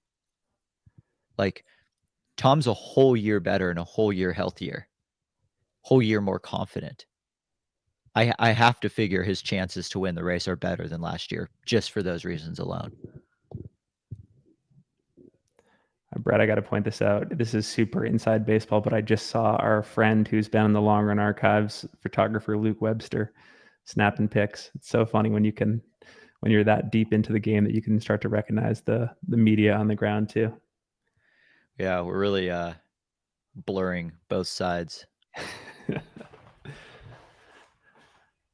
Brett, is this giving you any inkling of inspiration to come and do these races one day, or do you always kind of just want to be on the media side of things? I would love to do OCC or CCC. Maybe doing one of those would then make me want to do UTMB, but I would love to do all of it. Like, I would love to do the races. I would love to do the media. I would love to just go be a spectator. I would love to cruise someone at this course or at this race. Like, yeah, I would want to do all of it. By the way, I interrupted you earlier. Can you say more about the Archmax technology on those packs? Oh, I mean, well, one, I just think it's interesting that Tom is using that pack. I mean, it must just fit him correctly, but yeah, I mean, nothing unique about the pack. It's like pretty standard. Like, yeah, it's not special. I mean, a lot of people have said they bounce horribly, but for Tom, it must work. Yeah, I don't know. I bet next year we see every Adidas Terex athlete wearing Terex packs because they've got one really good one, but again, it just has to fit you and work for it to be the one that you're going to use. But like, even like Heather Jackson, if you look at pictures of her finishing, she actually had the chest straps crisscrossed to make a little bit tighter fit, which is like 1,000 IQ move that I haven't seen anyone do. So good on her for troubleshooting that out a little bit. I just saw someone the in the crowd. Discord channel said no Ninja Jim. He's wearing all white. Gandalf the white, Walmsley the white.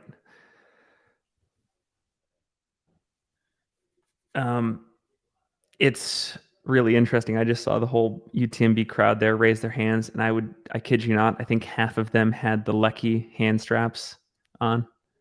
Yeah, it's amazing how fast that brand has come to dominate the field. And gosh, this is so cool. I was going to say something, but I forgot. Oh, okay. Yes, there's a question in the chat, Brett, that I think we should go back and forth on. Who is this year's Trojan horse spoiler men's pick for UTMB? Coops Van says, I say Adrian McDonald. Who's yours, Brett? Let me look.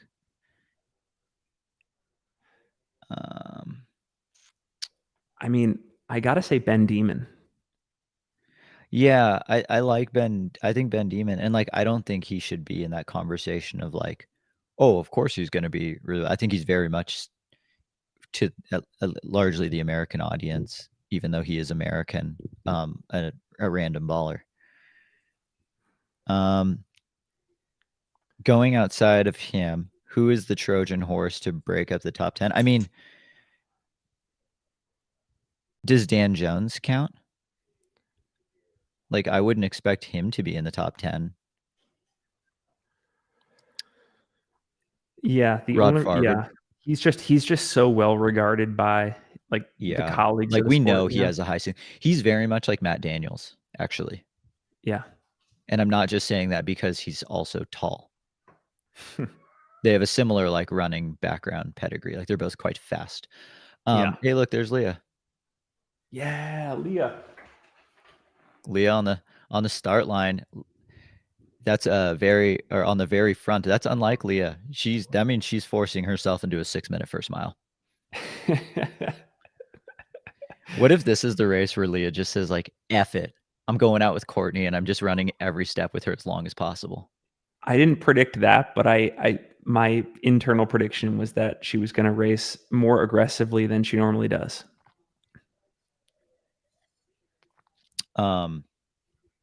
I know whose split she's keying off of. Who's that? I guess I can say it now because she's on the start line and that doesn't matter. But she's going off of Caitlin Gervin's picks or splits from last year because Caitlin That's ran awesome. her way up to like 5th. The only thing Leah's doing differently is Leah thinks Caitlin still went out too hard.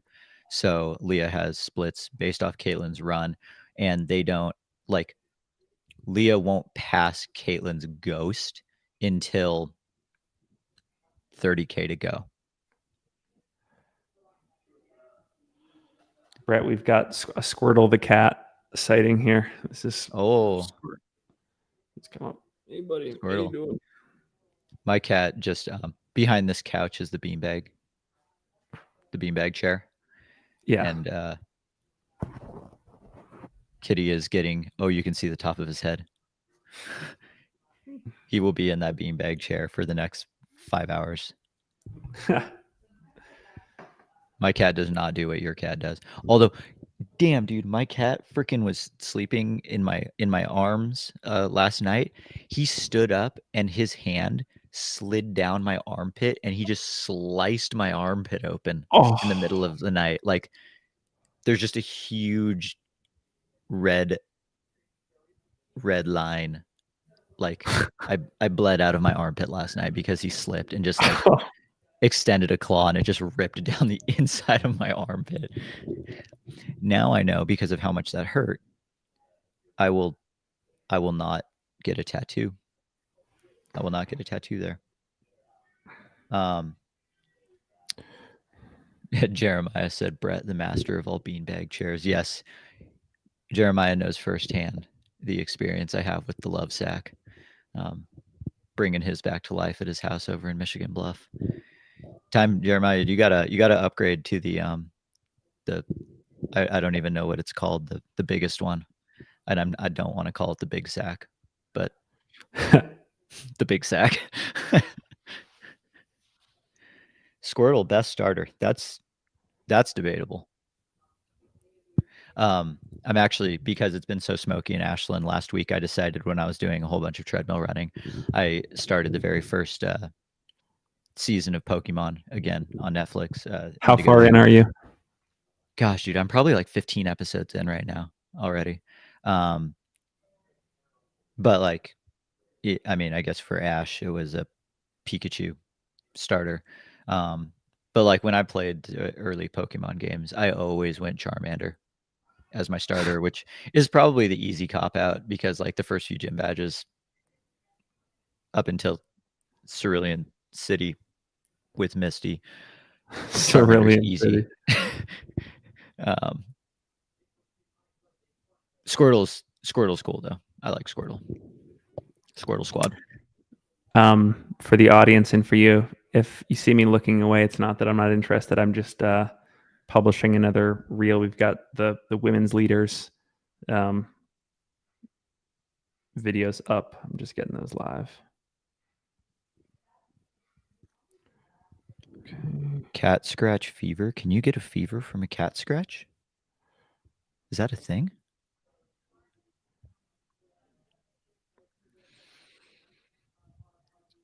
So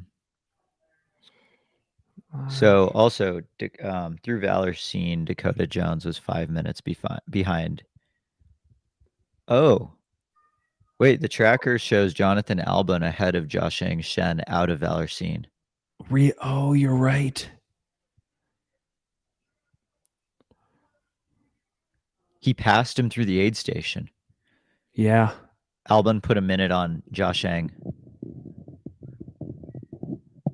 And we're seeing about a 3-minute gap between John Ray and Holman. Is that correct? 7. Okay. 7 out of the Valor Scene aid station. We've got 8 hours and 40 minutes for Johnny Ray and 8:47 for Drew. And 8:49 for Seth. Seth's coming back to life. He's moved up to done this 6th. before at Black Canyon. Oh my gosh. I mean, it's kind of hard to fit 4 Americans in the top 5, but Yep. 4 in the top 6, I did not expect that.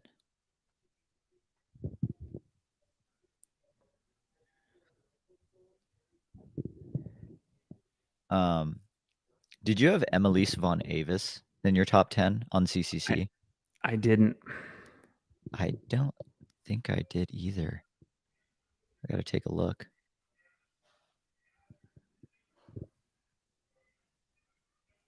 Oh, are they blasting AC/DC? Yeah. Love it. They just like Googled Spotify like classic rock playlist. TNT. I'm dynamite. And I'll win. Freaking every Raider game. Just hell's bells. I always wonder, did they do that at does every single NFL game start with hell's bells, or is that just the Raiders? Oh, Like when you went to the Patriots games, what was their like intro song? We had a lot of AC/DC for sure. Yep. Dude, how much money do you think AC/DC makes every year off of licensing from the NFL? Like that's just like the gift that keeps on giving. Like they must just be making so much off royalties. Let's see here. All right. So we're 7 minutes out from the start of UTMB. 7 minutes. So in the last 2 races, we've seen runners from Asia right at the front.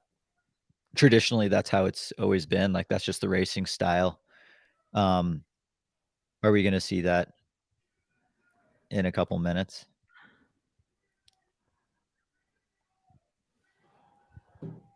I think so. This is so cool. Which elite has the most clapping rhythm? I know, right? It's always like pretty embarrassing. So the person says, Drew saves people on the trails. If you're dying, just fall back and he'll revive you. I need to put a picture on my Instagram story that yeah, Derek says, man, the Lecky monopoly in that elite corral. We were just talking about that, Drew. I know.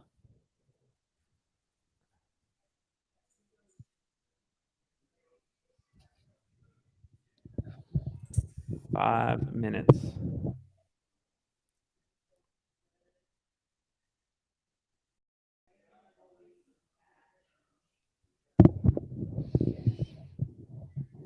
I'm putting something on my Instagram story that we're having a watch party. Oh yeah, I'll add that too. I'm just getting this one reel out for a single track. Our buddy, I don't know, I guess he's not in the chat, but strong Discord member, Nick Cornell, partner to Jen Lichter. He's been getting some cool follow cam stuff for us. There's Michel Paletti. Looks like he's running the race this year. They're kissing goodbye his wife, Catherine. I will see you in 48 hours. That is one thing I think it's important to note about the Palettis. And you look at Michel. Michel's he's in the trenches. He's running all these races himself. He's doing a ton of volunteering. Yeah. See Tyler Green. Shout out Trails and Tarmac. Oops. I'm really curious to see how hard Tyler Green goes out. I don't I know. know. Well, he just said it on Instagram. Let me pull this up about Tyler. So yeah, he said I did everything I could to prepare for this thing, to honor that. I'm gonna do everything I can out there too. What an adventure, what a life, what indulgence to take this all on in one go. See you in Sham. Man, he's really treating this thing like it's his last race ever. All right, Brett, I have to confess, I made some last minute changes on the men's side of my picks. Of I course you did. couldn't not pick Walmsley for the win. I have to follow my heart here.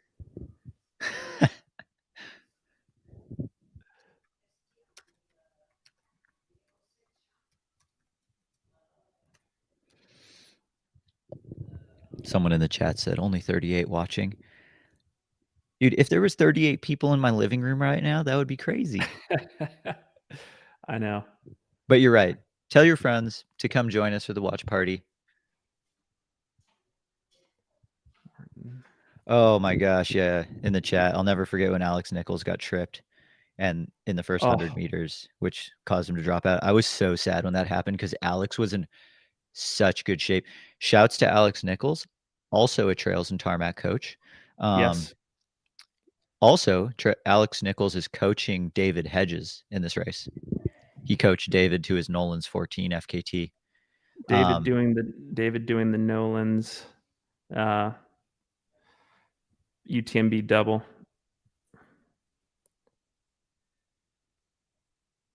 Oh, nice, dude. I hear it. I hear the UTMB guitar solo. That means it's almost time.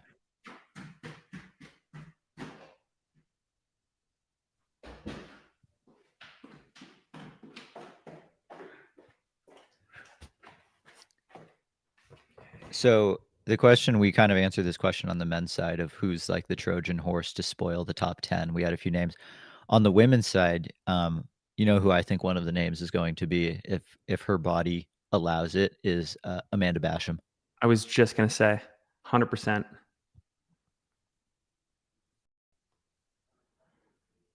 CCC.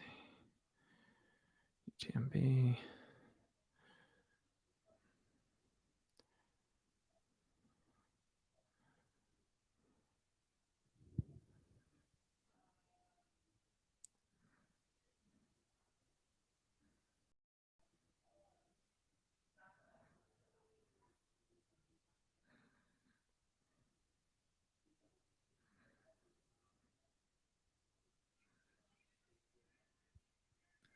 Oh, this is so cool.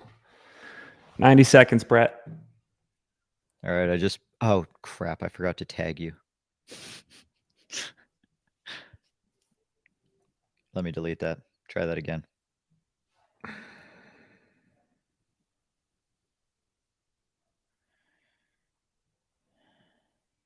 Delete. Add to story. I got to put my mic down. I got to get this in before the next minute.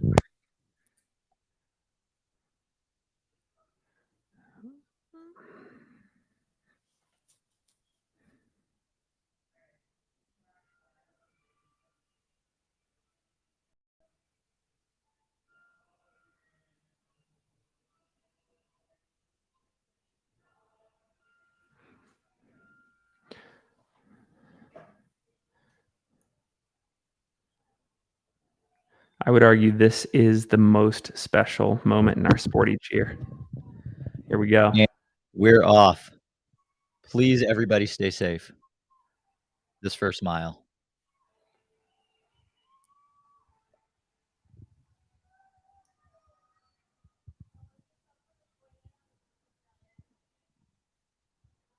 Somebody has the 30-foot long selfie stick.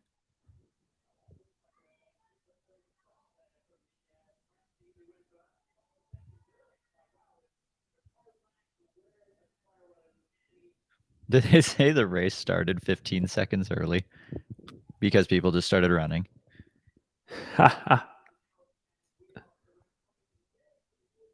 Does that cause any complications officially with like the trackers? No, probably not.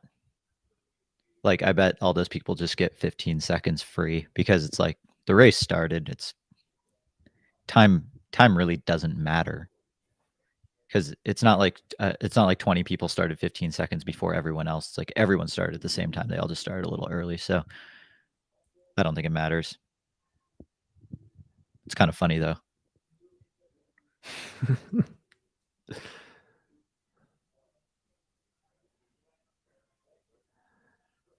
Look at that sea of cameras. They're just getting clips of each There's other's so many cameras. people. All right, I got a tag, single track.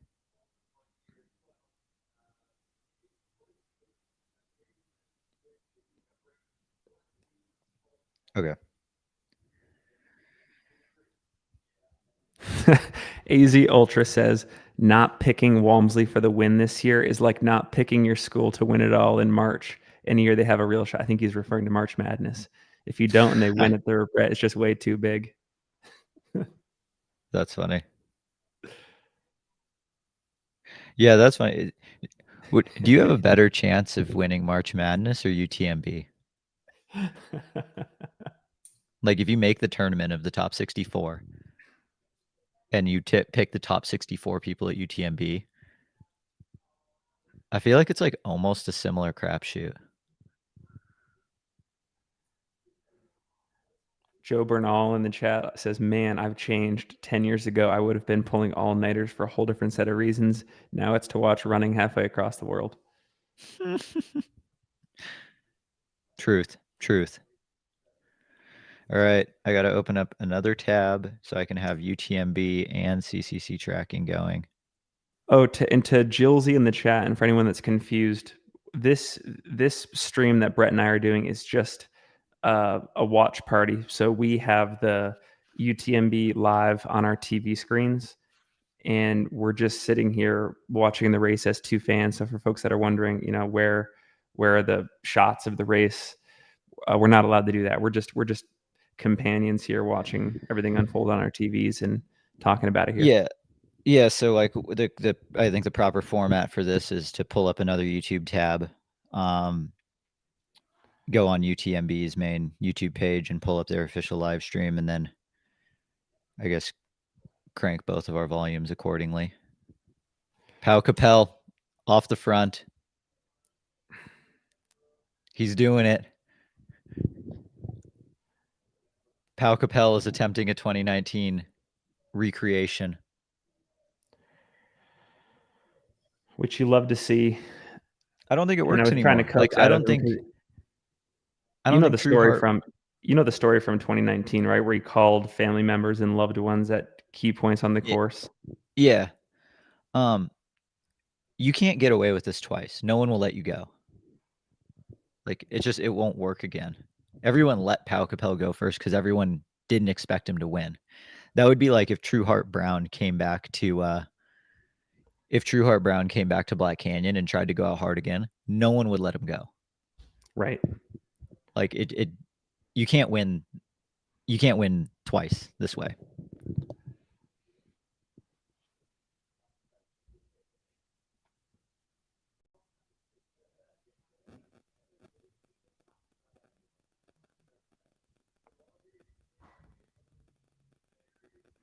I wonder what North Face's Pau's wearing. Oh, probably that Vective. I don't even remember the name of their main super shoe, Vective Pro, Summit Pro, the one with the carbon wings. Pau's been wearing that. He must be one of the few that has no problems with the carbon wings on the side. Walmsley, Ben Yacht. I love Ben Yacht's La Sportiva getup. Yeah, it's actually pretty cool looking.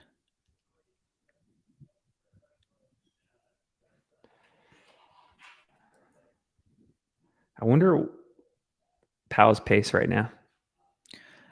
Someone in the chat said that would have been a fun aid station fireball prop bet of the first mile over under for the leader. Like 6 minutes over under. Brett, just talking about CCC for a second again, it looks like there's about 5 minutes that separate Dakota, John Ray, and Drew Holman right now. Actually, sorry, there's 11 minutes that separate Dakota, John Ray, Drew, and Seth Ruling Wow. based on estimated times entering into La Flégère. The battle for the podium is still very much alive. Like, Who has technical downhill running legs left? Because it's not an easy descent from La Flégère. I have to think Dakota. Yeah. Man, I don't know. Is there any chance that Josh Josh Sheng, is there any chance that he comes back and battles Jonathan Albon on this last descent? I feel like if you lose the lead that late into the race and the gap is only growing larger, like we're now at, I think, 5 minutes, the tracker's saying, between John Albon and Shenzhen Cheng. I don't know. Just saw Tim Tollefson and Tyler Green running together. Saw Ludo there for a second. Like all in the front pack. Oh, there's a Yeah. Zach Miller. Yep. Zach Miller, purple pack. I love how Zach Miller is already just fully committed to I'm just running, starting with my headlamp on. Dude next to him's got sunglasses, and Zach's got sunglasses and headlamp and backwards hat. Like, do you ever watch Letterkenny? Oh yeah, of course.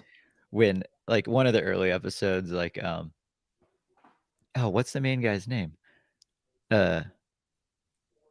Anyways, like the hockey bros are coming up, and he's like, "You got your sunglasses on and your hat's backwards, but you're using your hand as a badge." We're like, I don't want to go into the expletives and ruin our monetization status, but it's like, what kind of ass backwards this is this?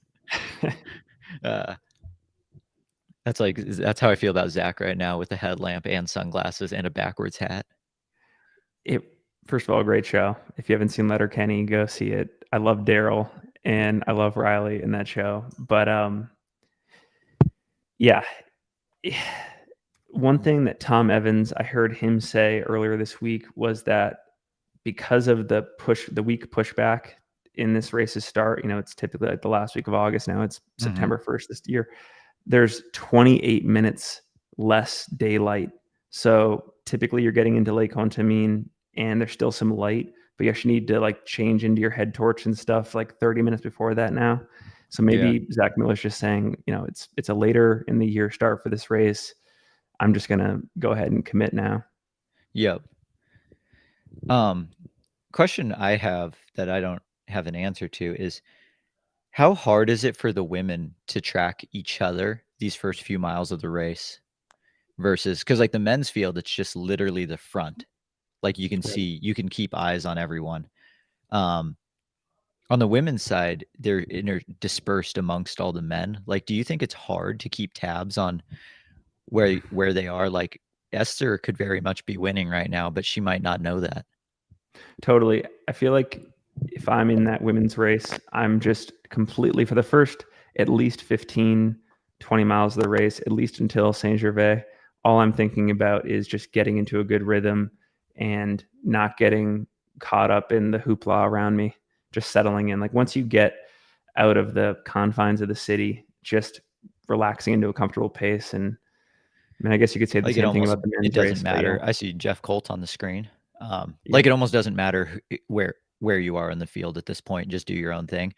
It's funny how like that's very much the strategy that we're saying should happen for the women's race because of how because of how much the men's race kind of screws it up. The men should do that too. Like, I know. The men should do that, but they kind of don't. Who's leading right now? Who do we have eyes on? That looks like Thibaut. I could be wrong. It's a little bit blurry there, but I think that could be Thibaut Garivier. Yeah. Oh, yeah. I think I just heard Corinne say Thibaut.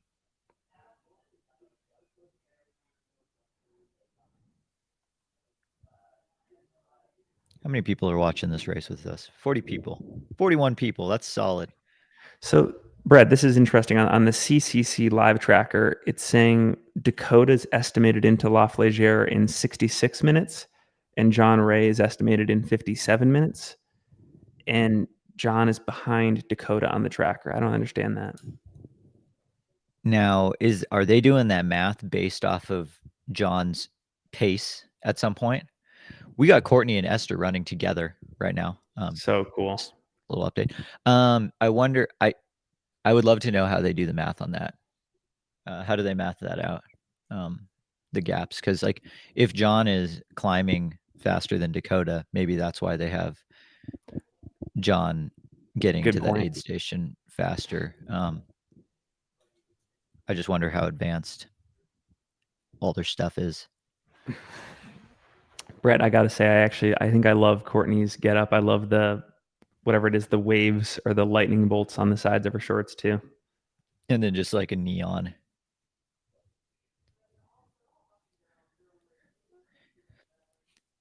I'm struggling to find who's the true leader of this race right now. Right, me too. Who's winning?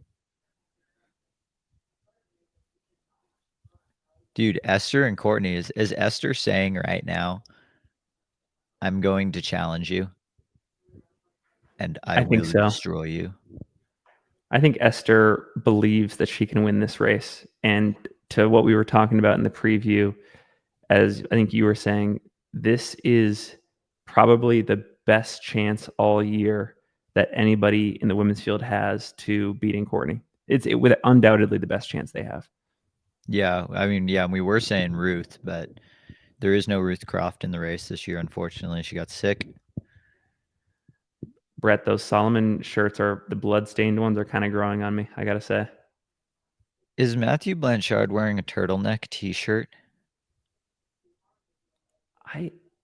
Or was that like a bandana?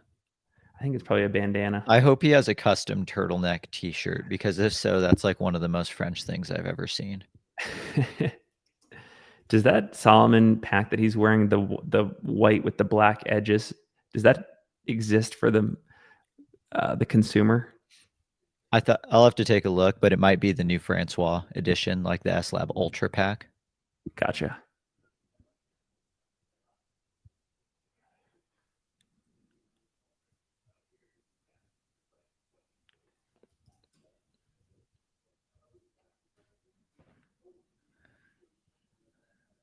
Got Powell, Blanchard, Tom Evans, and then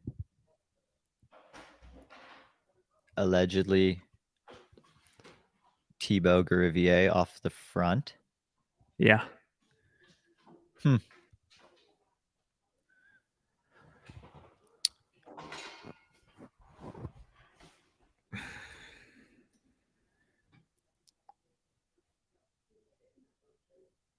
Squirtle the cat is Jules just opened the door and Squirtle the cat came back down. He can't help but be a part of the action.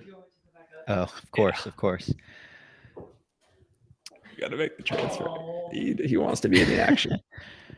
Then Caitlin in the chat says, started listening to your podcast 2 weeks ago. Your Courtney interview pulled me in. Didn't know much about these races then. Now I'm caught up and fully invested in the watch party. That's awesome. Dad Stride says turtleneck equals all business, Brett. I mean, I'm trying to think about it like tactically. We are reducing pack chafage. It's like a gaiter for your neck. Where maybe it's windy and like there's pine needles and brush and stuff coming in. You don't want that coming down your shirt. So turtleneck. Maybe brain blast. Maybe there's a zipper on the back of it and you can fill it with ice. Ooh. Oh my gosh. Brett, Esther and Courtney look like they're already racing. Yeah. They're giving each other elbows. One does not simply pass Javi Dominguez early in the race. There's a price. Yeah, let's not forget that Javi Dominguez outkicked Courtney at Hard Rock this year. He passed her in the last mile. Yep. And if you're beating Courtney, you're probably looking top 10 overall at this race. Yep. Javi's 48 years old. That's badass. So cool.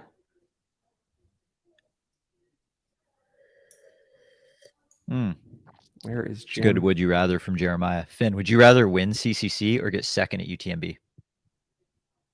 Oh, second at UTMB. That's a great question, but second at UTMB all day. How about you? I don't know. I'm actually struggling with this one. AZ Ultra says, I guess we have our answer to when does the women's race start? Gosh, win But it CCC historically or always has. second at I mean, UTMB? shout out to Aid Station Fireball. The women's race has historically been decided pretty early. Courtney is out descending Esther Chilog on this little roller right now. Just stretching the legs. I think would you rather win CCC or get second at UTMB? I think even like 3 or 4 years ago, I would have said second at UTMB, but just with how much hype CCC got this past year, I think I'm taking the CCC win over a second at UTMB. Here's the kicker for me. This is why. I now just gained entry to Western States. Yeah. But like, it's funny, even still, as big as CCC is, as soon as you win CCC, the follow-up question is, so next year, are you going to do UTMB? Like, Right. it's the mindset is still very much in the stepping Graduation mode. stone. Yeah. Which is interesting because like you could very well say, no, I'm going to run CCC again and defend my title. And people would be like, okay. But like from a level of competition, it's very similar.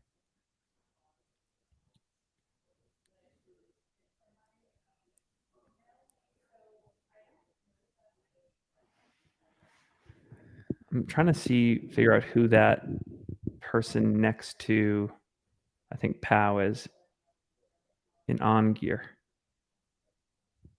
I think And that Courtney woman just right there as well, decided she next was to the guy sick in of the running yellow with shirt. Esther.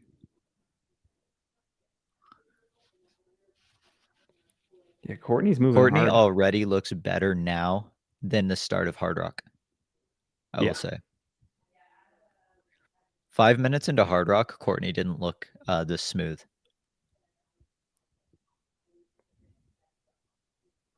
Dude, Courtney and Javi just out on a jog. That's so cool. They get to share horror stories from Hard Rock. Javier's got one of the most distinctive gaits I've ever seen. It's almost like, he's like He's a pretty tower blowing in bow-legged. the It's wind. kind of like he rode his horse to the start of the race. Yeah. Brett, AZ Ultra in the chat asks, are there any equivalent scenarios in American races where it's like, okay, you just performed really well at this race. What's next? Are you racing Western next, for example? I guess it would the question in between is like, if not, are you racing Western next? But it's like, then are you going to go for a golden ticket at Western States? So like, yeah, what race do you do that you succeed in that then makes someone say, oh, you should totally go for a golden ticket? Yep. It doesn't exist anymore, but the first race that comes to mind is the North Face 50 mile in San Francisco. Like that, I feel like that was the one. JFK would have been another one. Yeah, someone said Lake Sonoma 50 mile is another one. A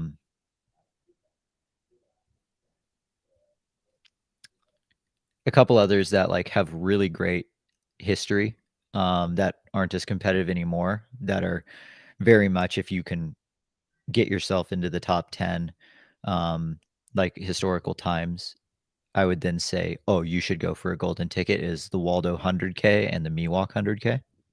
Oh, yeah. Yep.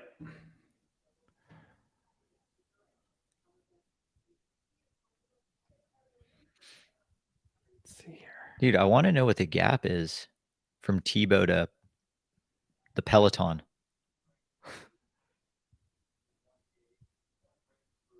There's Tom Evans in third. Still haven't had good shots of Walmsley yet, unless I've missed something. Nothing yet. Joe Bernal says, let's see Brett's Pikachu slippers. Dude, I wish I had some Pikachu slippers. I don't, though. I've got some pretty sweet slippers, though, that I lost. They're not on my feet right now, but they're actually, who makes them? It's not UFOs. No, I think they're just Sanuk brand, which is owned by Deckers. Okay. But they're like just a wool top Okay. slipper, but then they've got the Sanuk yoga mat, like squishy underfoot, but then on top of that is a layer of UGG fur, because UGG is also owned by Deckers, so they can kind of crisscross brands. Okay. They're sick. They're awesome. They were too small, so I did cut the backs off, so now they're purely slip-ons, but they're solid slippers. I think some of the best slippers in existence right now are Deckers X Lab. Also, okay, I'm just getting a little distracted because I'm looking at in the far right corner, Courtney. Look at her feet. What is she wearing? Is it just an all black Genesis, or is Courtney wearing something new? Oh, yeah. Well, the other thing I was going to say is hashtag cadence still matters.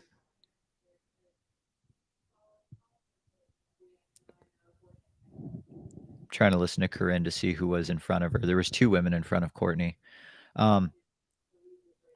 I feel like Courtney has to be wearing just an all black Genesis. I would be so surprised if Courtney wore a new shoe at UTMB. Courtney's not one to try new things ever. Right.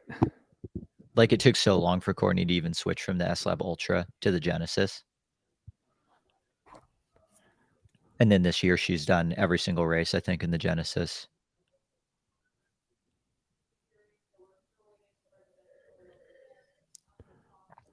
Yeah, who's in the green pack in front of oh, it's Blandine. Yes. And this is something we talked about in the previous episode about Blandine. She is the Petter Engdahl in the women's race here. Very strong, set an amazing course record at CCC last year. The only question mark for her is an injury earlier this year at Worlds, and what happens when she goes beyond the 12, 13-hour time frame at these races, because she's new to the 100-mile distance. Totally. I'm kind of crisscrossing platforms here, but I'm looking at the Discord and I'm talking about it on our watch party. But it said, is Blandine the person to go out and put the hurt on Courtney early? I don't think that person exists to put the hurt on Courtney early, because Courtney won't chase someone. Courtney's confident enough in her ability levels where if someone goes out harder than her, then Courtney, like if someone goes out harder than Courtney wants to go out, Courtney will just let her go. And if they end up beating Courtney, they end up beating Courtney, but Courtney's just going to very much do her own thing. So I don't think someone going out hard early to put the hurt on Courtney exists, because of how confident of a racer Courtney is, which I say that because that's what we saw at Hard Rock when Annalise Rousseau kept dropping Courtney on all the descents. Courtney never took the bait and went with her. Courtney never deviated from her own race plan, and it worked out in the end. So, like, if that doesn't give you more confidence to run your own race, I don't know what would. Brett, if you're doing what Tebow's doing right now, is that a very unmistakable signal that your intention is to win the race? Or could you chalk it up to, this is where I just feel like for whatever reason I need to put time on the field as part of my race strategy to podium or top 10? Like, what are your thoughts there? Isn't Tebow the guy last year who like didn't eat anything past like mile 10 and still finished 10th? So if you want to turn your stomach, this is a great way to do it. Go out hard and shunt all the blood from your digestive system. See Jeff Colt on the screen. I just don't believe in There's no such thing as banking time. Like, that doesn't exist. If Tebow is that far ahead of everyone, then he has to expect that he's an hour plus better than everyone in the field. And I don't believe that. Like, no way. Like, I think it's just it's a it's a cry for help. Like it's just like it's a Hail Mary. Like he's throwing the Hail Mary on the first play of the first quarter. How many times does that win you the game?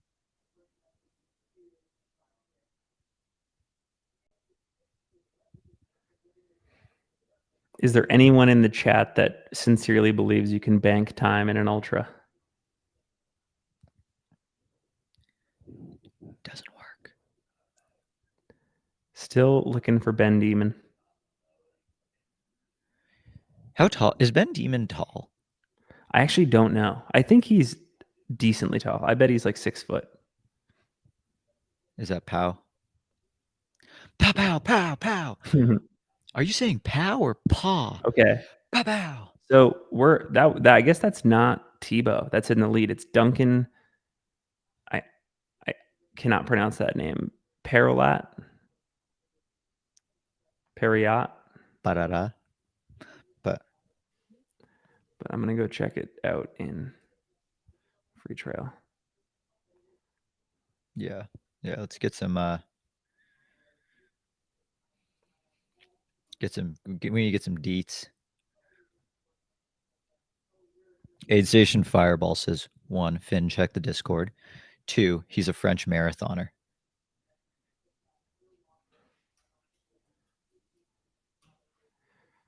Let's see here.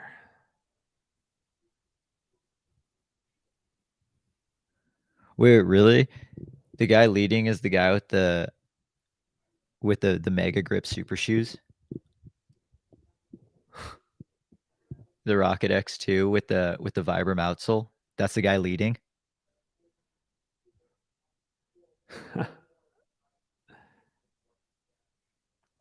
That makes sense then.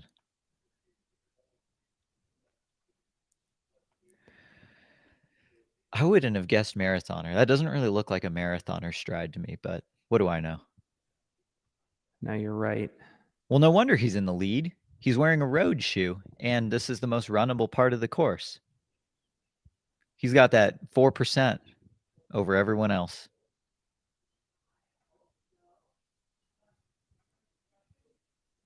Yeah, he also shouts to Aid Station Fireball in the chat right now.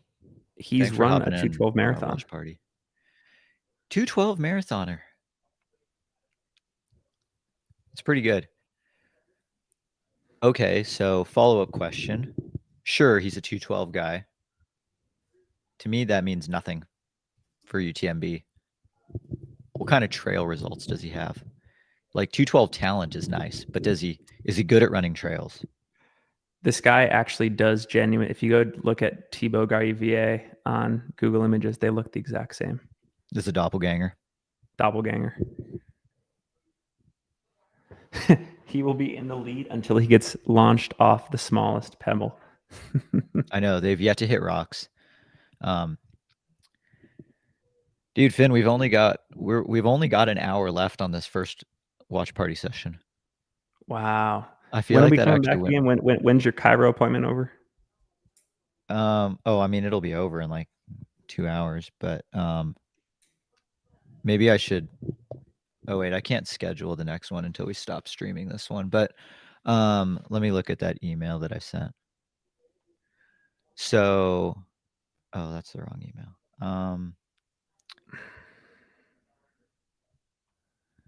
So I figured UTMB Courmayeur would be around like play it by ear, but maybe around 5 to 6 p.m. your time. Yeah, that sounds good. We'll probably pay attention to the race, but I think we'll go live again. Our plan is to go live and watch the leaders come through Courmayeur. So I think traditionally that's always been like 8 hours, 8, 9 hours. Aid Station Fireball could fact check us on that, but Well, I think at the very least, before we go, we're going to know where the 3 through 5 contingent in the men's CCC race stands at La Flégère, because that's all going to transpire in the next 35 to 45 minutes. Yeah. The other thing too, which we can totally do, is because like I don't. When's CCC finishing? Let's see here, La Flégère. All right, prediction. So they've got 7 or 8K to the finish after La Flégère. It's all downhill. At least the first part of that downhill is not. It's not free miles. You're still working. It's fairly technical. But I bet they've got 30 minutes to the finish after La Flégère. Okay, so we're going to be able to see who wins CCC in this session. Okay, that was the goal, was to overlap CCC finish and UTMB start of this one.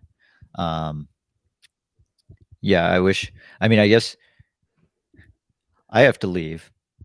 I imagine maybe you probably want to go out for a run, but I was like, if you wanted me to just keep this live until I got back from my Cairo appointment, you could. But it would just be you. Well, shout out Trails and Tarmac. I got to go get in my prescribed run for the day. So I'll use your Cairo appointment as my time to get a run in, but I'll keep the the live stream going throughout the day, or not this one, but I'll be watching that so that we have good stuff to talk about. Yeah, Finn, you want to give a Trails and Tarmac training announcement to our friends who are in the watch party with us? What are you training for? I'm training for CIM. I'm doing one road marathon at the end of this fall, early December, and I'm convinced that if I can get a good speed block under me, that I can build some confidence, build some self-esteem in the trail running department, and feel good going into some goals for 2024. All right, everybody in the chat, drop your way too early prediction times for Finn's marathon. Legit, his marathon debut. What do you think Finn's running a marathon in? So I did a training marathon run back in December 2018, hilly course, unsanctioned. It was just my mom on the bike next to me, and I did 2:44:15. So the stretch goal, I don't know if I should AZ say this Ultra on. says 2:29 for Finn. Who said that? AZ Ultra. Oh, nice. 2:29. I would love to run 2:29. That would be the goal. I think Brett can get me there. Yeah, I mean, I ran a horribly paced sub 2:30 2 years ago. You ran 2:28. Yeah, and I was on 2:35 pace through halfway, 2:36 pace through halfway, because I could not get down to marathon pace. And then I think that's Ben, by the way, right there. Someone passed me at mile 18, and I just tried my absolute best to stick with them for 60 seconds and then 60 more seconds. And then we ran like 5:20 pace for the last 10K and brought all the time back. Like, I'm pretty sure though that like if I raced that again, I would have just forced myself to go out a little bit harder, and I think it would have been okay. Yeah, either Brett at trailsandtarmac.com. That's my direct email. Also just trailsandtarmac.com takes us to our main website where we have like a full inquiry form for you to fill out, because we do have a whole bunch of coaches, and we'll pair you up with the best coach for your running needs. We've got Jeff Mogavero on the screen, looking smooth. And I think we've got Ben Demon and Jeff Colt far behind there.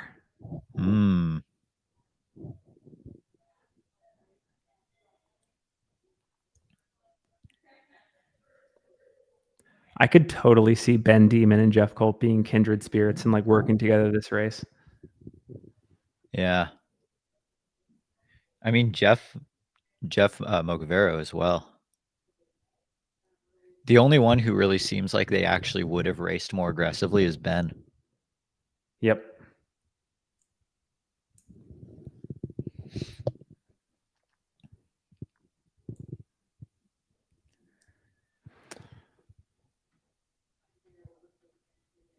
Courtney's wearing the maillot jaune. I love that. French for yellow jersey, aka first place. Yeah, this lead guy does not have a 2:12 marathon stride.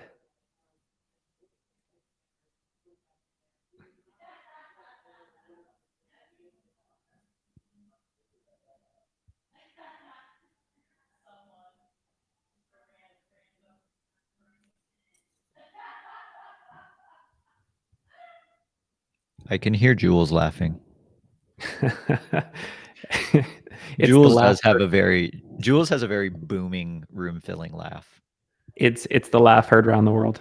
It's very contagious, but it's very much like from the stomach.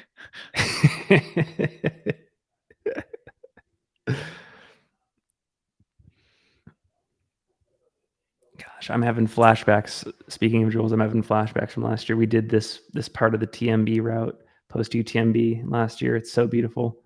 I also think Les Houches is a very underrated place to stay pre-Chamonix, pre-UTMB. If you're getting ready for the race and you don't want to be in the chaos of downtown Chamonix, Les Houches is just one train, bus, taxi ride away down valley. It's a pretty cool spot, and you can train a lot on the UTMB course. And I mean, that's where Mike and Leah stayed for most of this month. Oh, really?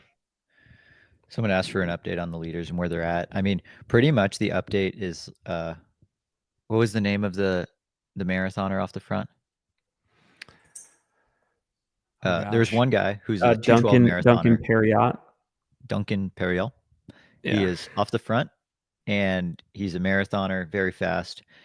And then all the favorites are very much together within the next like minute or two. Same with all the men's or women's. Like there's been almost like no shakeups or surprises or anything at this point as we're, approaching the 40-minute mark in the race. Brett, interesting fact, he ran collegiately in the U.S. at California Baptist University. I wonder what division they run in. It says NCAA Division II. Oh, okay. Yeah, he was a steepler as well. That gives me a little bit of confidence. He's a steepler, so yeah, that's coordination. Yeah, I've got a low volume going on the live stream, the actual UTMB live stream volume. But I haven't been paying attention enough to hear any of Scott Jurek's bad jokes, but that sounds fantastic.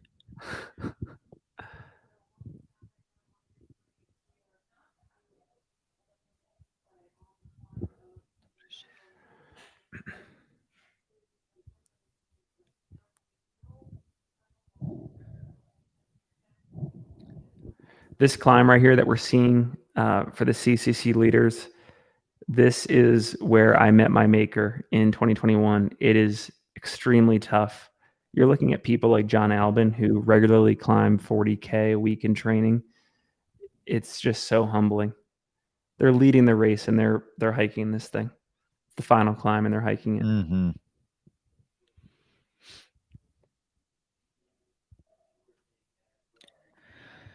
I think at this point right now, it's looking like Jonathan Albin's race to lose. Yep. And he's almost there, right over this last little hill that you can see in the live stream. The aid station is right. You can almost see it peeking over the hill there. Dude, this one's like a real gut puncher, huh? It is. And again, these camera angles, there you go. That's a much better angle. It doesn't quite show how steep it is. It's very steep. Yeah. And there's no one in sight behind him. He's put a couple minutes on Josh Eng. No, the tracker here says there's 4 minutes, but I think it's more than that. The gap is more than that. Does Dakota have a chance of catching Shen for second? I think so. Does anyone else have a chance of catching whoever ends up in third? Does Johnny Ray catch anyone? Could Johnny Ray make a late push for the podium? Dude, it looks like anybody from third through sixth. So there's 4 Americans, third through sixth right now, and I truly believe it could almost be a crapshoot, especially if Seth Ruling has experienced a second wind. Man. I can't count out Albin's looking Drew. back. He doesn't What need about to. Drew? I think Drew could. Oh my gosh, dude. This the last mile through the streets of Chamonix could potentially be just bananas. Yep.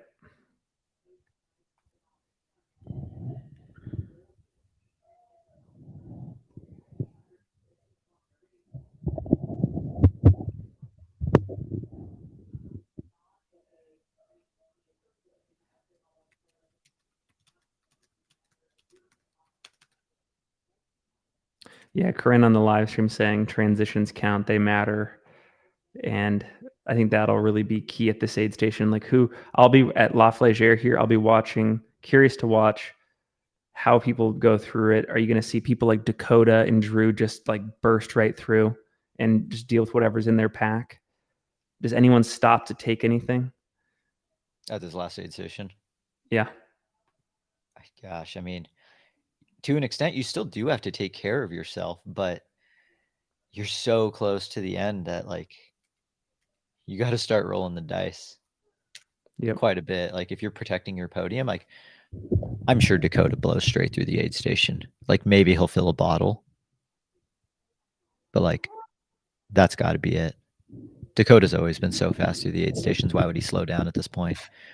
Is that Albon or Josh Yang? This is Josh Yang. Okay.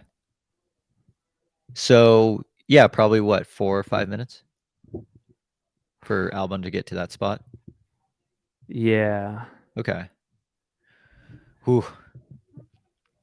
Yeah, you would need a miracle to catch Jonathan Albon on this last descent.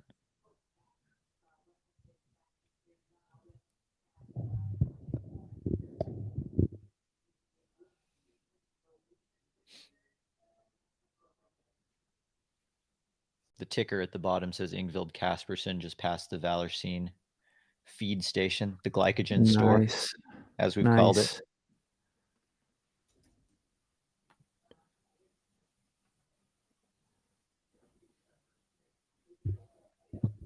You know what? I bet Jonathan Albon can see Josh Shang, but I bet Shen doesn't see Jonathan Albon just because it's easier to look down on someone than to look up.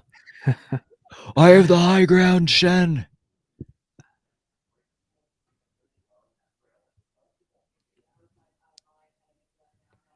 The one thing, though, is remember how hard Shen was charging at the end of Western States? Oh, yeah. Like he was closing so hard with Patty O'Leary. 2 North Facers in the podium positions right now. Not on the bad. women's side, 2 Terexes.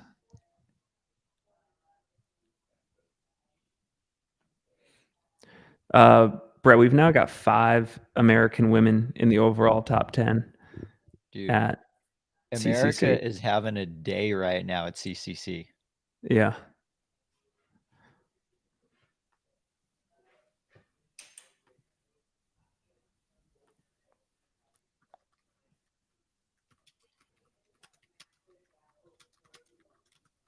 Corinne's saying they have a massive gap over third.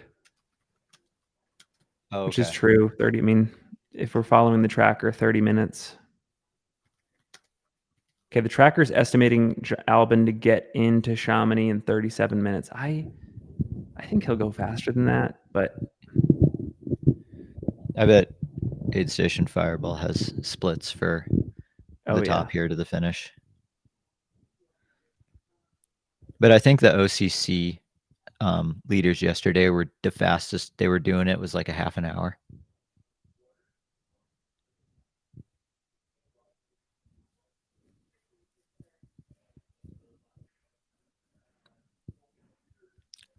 You don't want your stomach to blow out?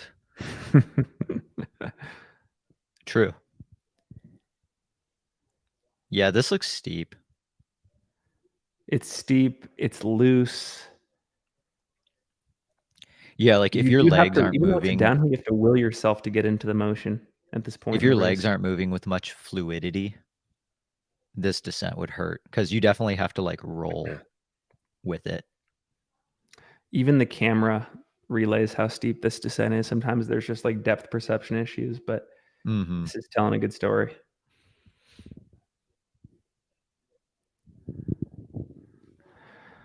So, nationality.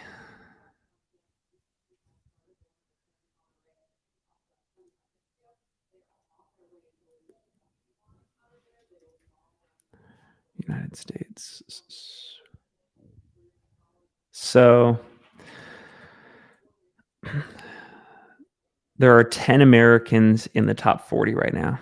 You got Dakota, John Ray, Drew Holman, and Seth in 3rd through 6th. You've got Eric LaPuma in 16th. Zach Gardner was the guy that I mentioned to on the preview. He's in 21st. That was a Matt good Bell is call. 22nd. Seidel and Laney in the 30s. Rich Lockwood 40. On the women's side, Did Seidel? Did Matt Seidel pass David? Oh, they're right. They're right next to each right? other. Yeah. Yeah, it looks like David's just not quite having his best day out there. On We'll the be women's curious to side, see what though, happened. on the women's side, there are 10 American women inside the top 32, and 7 of those 10 are in the top. 8 of those 10 are in the top 20. Yeah, that's pretty baller. Yeah, the U.S. is actually having a really good day at CCC.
Okay, I got a question for the chat.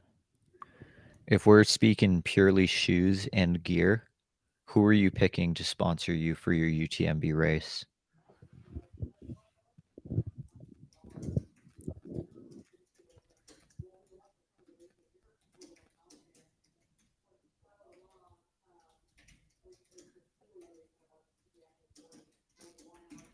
Like if you had to wear head to toe all their stuff, who are you letting? Who are you signing that 1-day contract with for UTMB? Probably Solomon right now. I know it's like the most boring answer, but I think I agree. I've been really digging Solomon's shoes this year. Like I've worn more Solomon shoes this year than I ever have in any other year.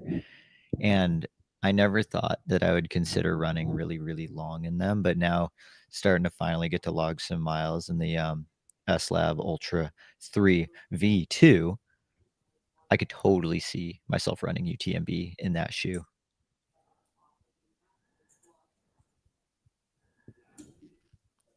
So, I know Brett, we're at I was gonna say Oh, picking go ahead. Hoka is a tough choice because I love like shoe choice. I like Hoka, but like gear choice, I don't like them as much as like Solomon. Yeah, That's got to be Ludo right there, right? that's Ludo. Yeah. Wearing like the booty shorts. I wonder what Hokas those are. It's probably a Mafate. Oh, my Yeah. feed just died on my laptop. All right, let me get up and refresh this page real quick.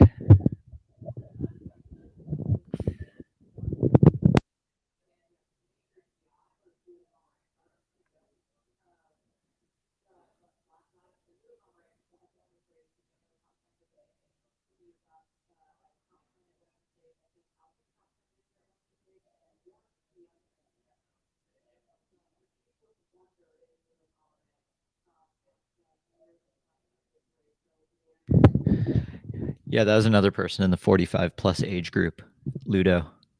Like, who do you got? Ludo Pomeray, Javi Dominguez, or uh, um, um, um, Ludo, Javi, or Miguel Harras for the Super Masters win at UTMB. I know, and I was hoping I'm wishing for some future year we can actually, you know what, Brad? We can categorize on the UTMB live stream that race in and of itself. We can see the Oh, by age. positions for like the 40 to 44 male group, for example. You got to go 45 plus, 45 plus, yeah. 45 to 49. Miguel Harras, Ludo Pomeray, Javi Dominguez.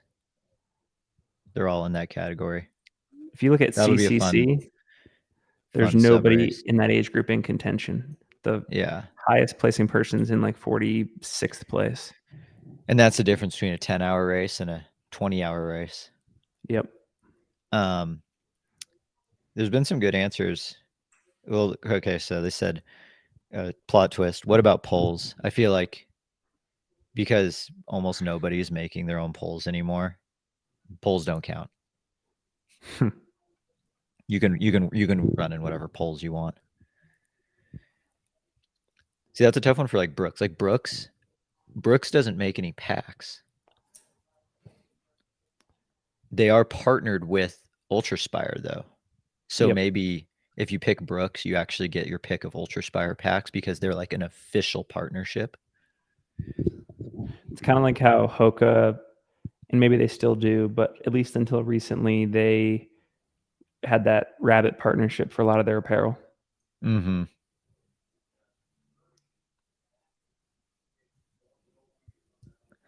I guess that's one thing then that's going to be interesting is like, I mean, we're already seeing it, but like, how many more years will it take for all of these sponsored athletes to legitimately be head to toe in one sponsor? Will that happen? Or will there be enough money in the sport where like for example, Jeff Colt, he runs for On. On just made their own pack. He's wearing an Ultimate Direction pack because he's an Ultimate Direction athlete as well. Yeah. Will Yep. we see more multi-brand sponsorships where it's like relatively high paying multi-brands, or will the biggest brands end up winning out and even further pushing down the smaller brands? Yeah. That's a really good question. I'm going to put that in the chat. How would you phrase that again? Like, I mean, will we see the big brands truly deck out their athletes head to toe, or will we see athletes sponsored by all the pieces of equipment individually? I don't think I worded that really any better at all. Seeing Jeff Mogavero right now, the way he's doing the poles and the hike is very much schemo. It's a 1-to-1 ratio. Everyone else is doing like 3 steps and double poles. Jeff's doing the schemo 1-1-1-1.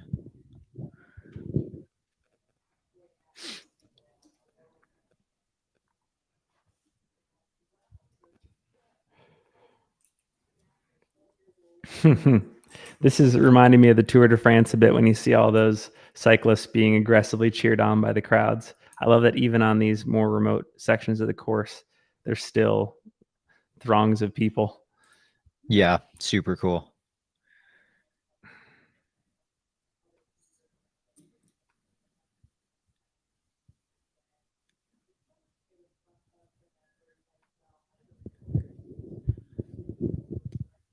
Okay. Matthew Blanchard, Tom Evans, Petter Engdahl is that 3 that we're seeing right now. That's a great crew to be working Yeah. together. They kind of cover the whole Venn diagram. I feel like Matthew Blanchard's one circle, Petter Engdahl's the other circle, and then Tom Evans splits the 2 circles. Because I still think Matthew Blanchard is more of a big mountain racer than Tom Evans is. Just purely based off of last year's UTMB, actually. Yeah. And then like Petter's the new kid on the block to this race. Tom's beat Matthew head to head this year at Western States. Oh, there's Yeah, Powell. I would say somewhat of a disappointing performance at Western for Matt Chu, unless I just had read Matt Chu wrong, and he does really fall more into that big mountain category as opposed to more runnable races like Western. See, yeah, and like I think people had way too high of expectations for Matthew at Western I States. did for sure. I put him in that 5 to 10 category at States. I just didn't think his running looked smooth enough to just like knock Western States out of the park. Like there's still not much of a correlation between like huge success at UTMB and then being successful at Western States. Yeah. The only thing that he had going for him was he had run like a low 220s marathon, which seemed that was surprising to me. Yeah. But at the same time, I bet pretty much everyone towards the top of this elite field who's like not over 45 years old probably could run in the low 220s for a marathon, because we're looking like then the actual speedy guys are like 212. Blanchard's marathon PR is 10 minutes slower than Tom Evans. Like that's pretty significant. We're looking like 30 seconds a mile there. For sure. Yeah, and like Western States is just a different beast, just with how hot it is and how much running there is. Like Matthew might just be better at hiking and then running steep downhills. My question, I would love to see this cameraman turn around and see where old J-Dub is. Where's Jimbo? Tom Evans has a very distinct looking pole gait carriage. He does. Like It there's a looks lot of like slightly elbow inefficient. bending. It looks very robotic. Yeah. Like But almost like he's overextending. I like Blanchard's pole technique the best. Yeah. Like it looks like Tom's almost using his arms too much. Oh wait, sorry. Petter Engdahl's is who I like the best. Blanchard's leading the group. Blanchard and Evans look similar. Petter just looks like chill. Pow's just doing Pow things. Yeah. I think every single one of them are rocking Leckies. That's a statement for sure. I just don't like the gloves. I've put them on and I just don't love the glove part. I like how it works and everything, but like for me personally, like instead of clipping the glove out of the pole, I just would take the whole glove off and leave it attached to the pole. Like your classic pole strap, but it's like a slightly more advanced looking pole strap. And like the only big downside to the Lecky poles for me is I hold my poles like so many different ways. Like sometimes I put my hands directly on the top.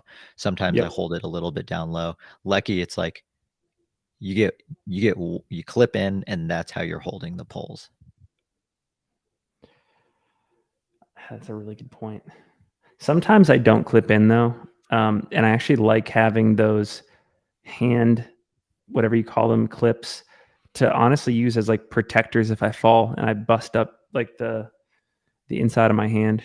It's almost like a glove. It's like a biker glove kind of. Yeah, very much so. We got a Skylar Hall in the chat. Let's go. Giving us some wisdom. Don't hike with your back when you can hike with your arms. Don't lift Wisdom. with your legs when you can lift with your back. Shouldn't Also you be great to have lifting with your legs and not great to lifting have with your Skylar in back? the chat. Hopefully we can get him linked in maybe in our evening session to hang out and chat. 100%.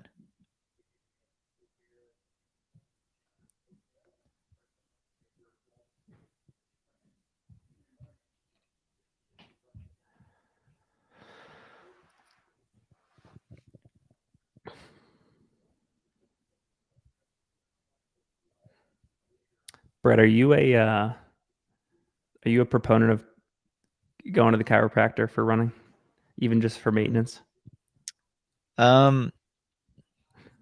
I probably would like more often if like I could afford it. I the like I don't like my chiropractor is the chiropractor that I would see every single week. Yeah. Because my chiropractor in Ashland, she's different and special. She's an ultra runner. She's worked on all the greats that ever came through Ashland. Um, she doesn't have like your standard like crack the back chiropractor approach. She's also like is a PT. Like she has worked at like USA, like the Olympic trials and stuff on the medical team. She's on the Western States medical team. She's the head medical director for Pine to Palm. So very much has a medical background, which normally with chiropractors, they don't overlap at all. So she doesn't do as much like hokey pokey kind of chiropractor BS. Um, Also because she runs ultras, she understands most of like the ultra running injuries and like very rarely tells you to just like stop running. Yeah. So for all those reasons, I think she's very unique. Like she's the one who's kept Hal and like Tim Olson and Kyle Skaggs and Eric Skaggs and Jen Sheldon. She's kept all of them healthy through all their years of running. Okay. So it's like I will see that chiropractor every week, and that's who I'm seeing in an hour. Super cool. Yeah, no, I'm a proponent as well. I like doing going to a chiropractor, and then the next day going to a sports massage in that combination, maybe like 2 weeks before a race. That's what I've Yeah, always see, done and in the if I past. had the full pro runner budget, you bet your ass I'm doing that every I would single do it week. every week. Yeah. How many massages would you do if you had unlimited funds? There's Dakota, I think. If you had unlimited funds for the recovery part of pro running, how many times would you see a massage therapist each week? Gosh, I don't know. Like I would I would I mean, shoot, I would do a massage after every workout and every long run. So as a pro runner, that would be 2 to 3 times a week, probably. I like that. Um, like maybe more, I don't know.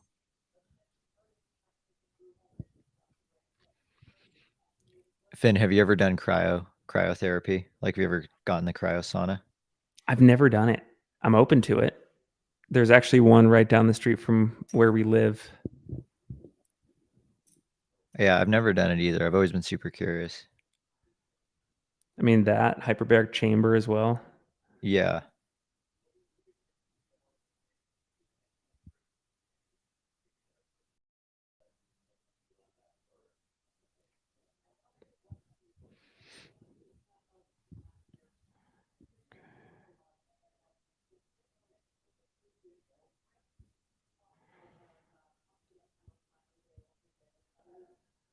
Sorry, I'm texting Natalie Churgwin's husband and crew captain Oh, well worth it. instructions right now.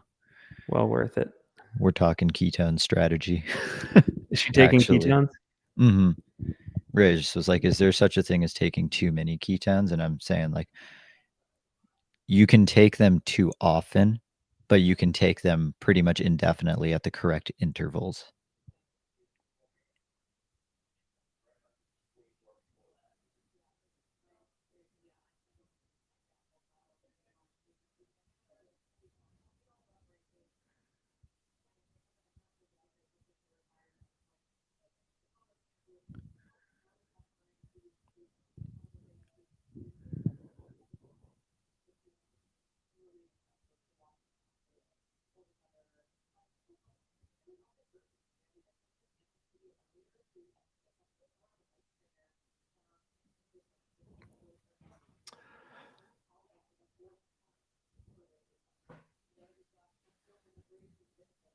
About 15 minutes for John Albon to the finish.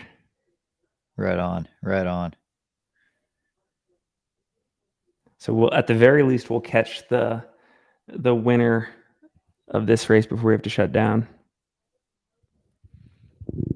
Right on. And then and then we'll schedule the next one. We'll aim for probably 6 to 7 hours from now. We'll go live again. Yep. It looks like we've got Dakota coming up that climb. Yeah, pretty big gap then between second and third now. Dakota doesn't look dead though. Shoot. I mean, he's running. He's the only one who's run this section. Like even a section, like even for 10 seconds, he's the only one who even tried. I feel pretty confident in saying Dakota is going to hold on to third place in this race, given his downhill pedigree. Would you say the same? Yeah, I think so.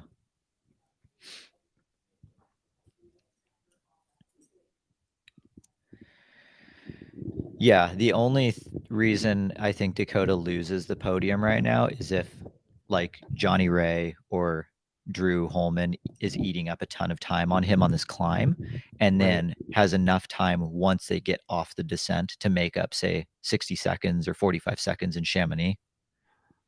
Like if someone can be within a minute of Dakota at the top and then hold the gap and then outkick him through the streets of Sham, I feel like that's the only way that happens. Yeah. But like at Worlds, Drew descended the last descent really fast with Zach and Eric LaPuma. So maybe Drew's the one who rages on this last descent.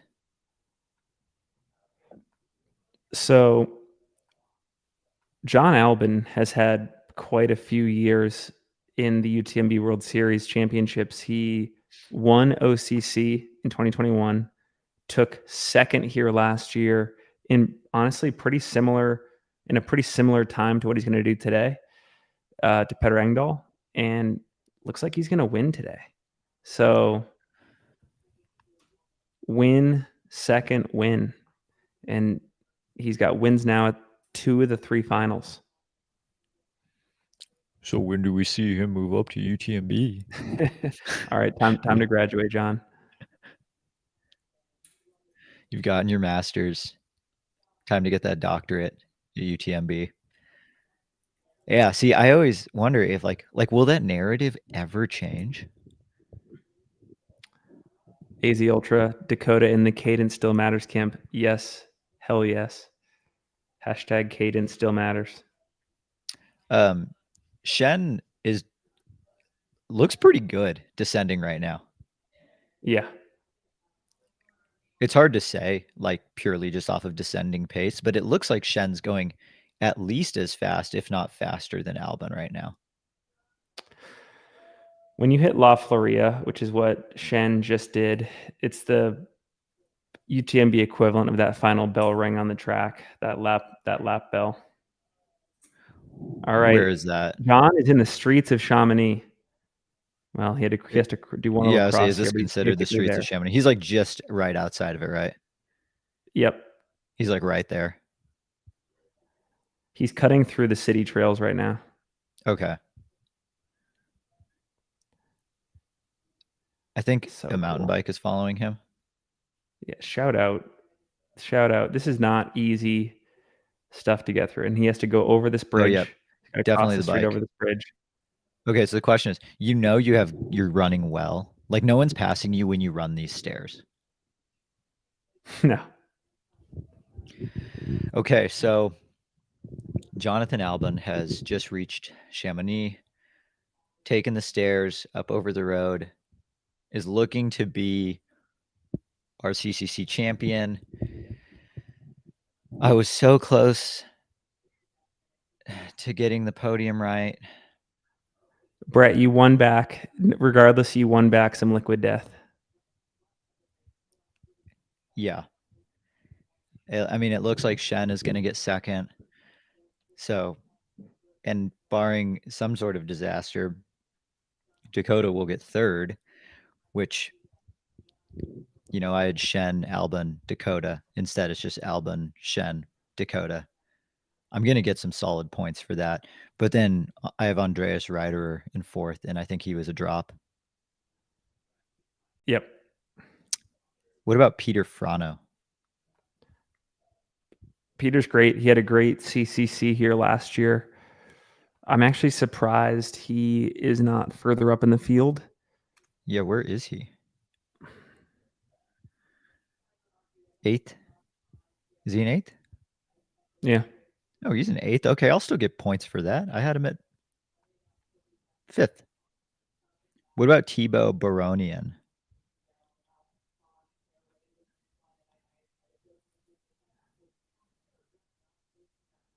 I'm actually, yeah, I did have him in my top 10 on the preview.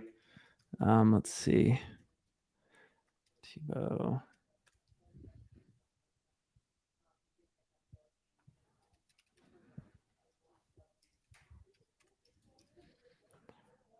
Oh, withdrawn.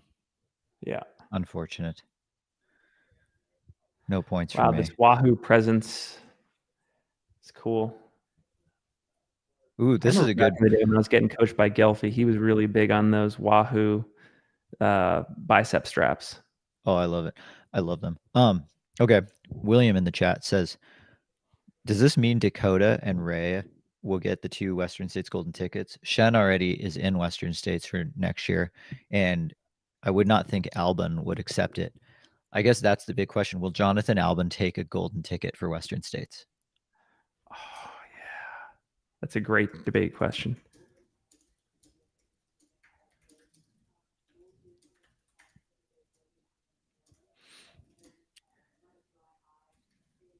If he does take it, follow-up question, does Dakota take it? Does Dakota want to run Western States again? I don't know. And then, I mean, if one of them doesn't take it, I feel confident saying Johnny Ray would take the golden ticket. And then that also would mean that Johnny Ray has done 3 golden ticket races and gotten 3 golden tickets. Johnny Ray is a golden ticket master.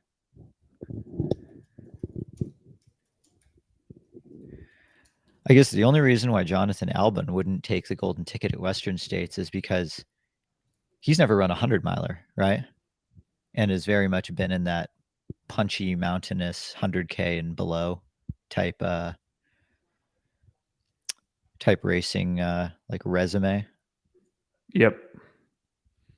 So Wow, like Brett. He's the only going to reason be. why I think Jonathan Albon might not take the golden ticket is because the Western States just might not speak to him as a race, just based off of his racing history. But that's it, though. I would love to see him do it, just because he's one of the best runners in the world. Brett, I think John Albon ran 10:16 here last year. There's what 10. I guess it froze on me. My screen froze. 10:12:54. We're at 10:14 on the clock right now. He's going to run eerily close to last year's time.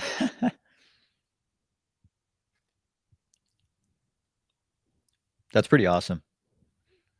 I mean, still very fast. I mean, not every year is going to be a course record year. I also don't care too much about what the course record is at this race. Yeah. It's just so different. Like this course was a little different than last year. If I'm being honest, I don't really care about course records in general, at least compared to racing. I like racing. Yeah. Like I'm still going to talk about the time because it gives us a good, like, I don't know, just a good number to like base things around. But ultimately, like winning is winning. So did you say Jonathan Albon has won a CCC or he won OCC? One OCC took second at CCC last year. Okay, so this is his first CCC victory. Ran about a minute faster than last year.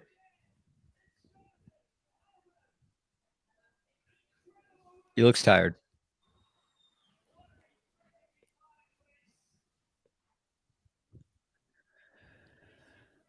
Okay. A win for North Face.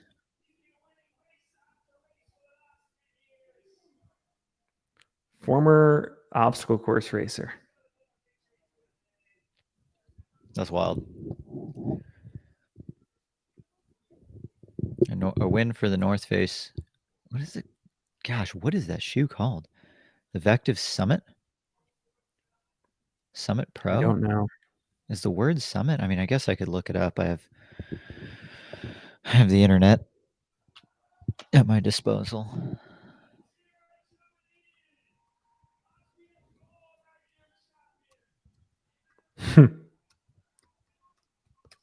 I think it's called the Summit Pro. Oh yeah, it is.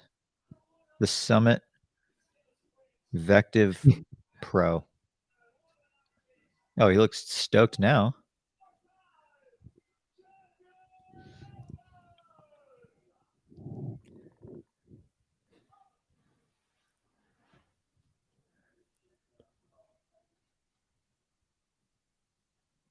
Dude, that was a good race. That was a great Like, race. he didn't take the lead until relatively late. I mean,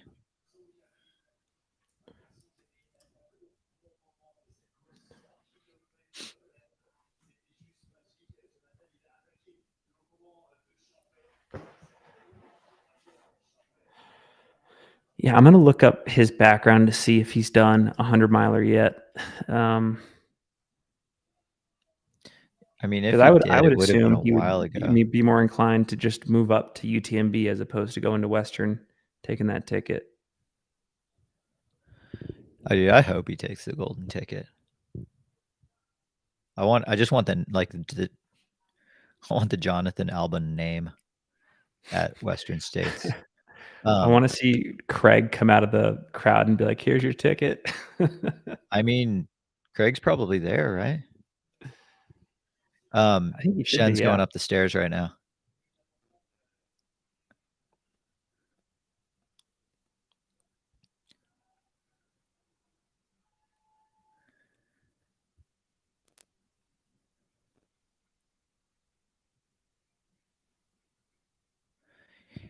Jonathan Albon is wearing the new Coros optical heart rate band. Very similar to it's the same as the Wahoo one.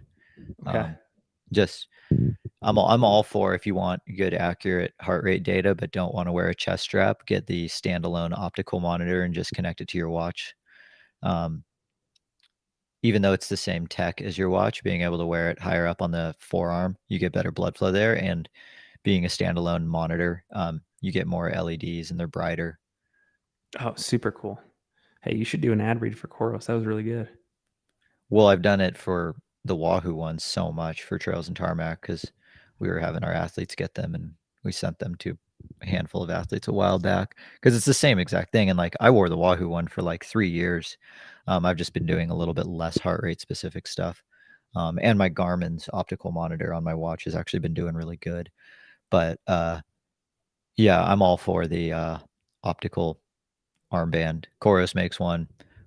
Polar makes a really good one, and Wahoo makes a really good one as well.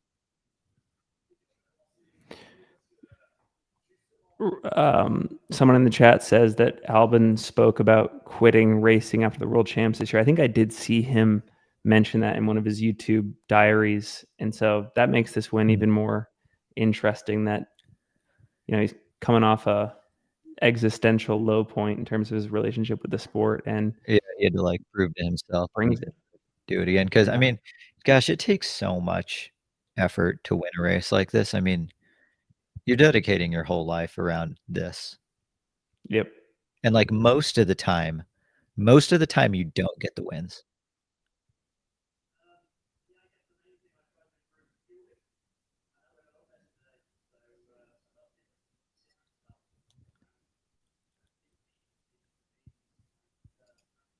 Hmm.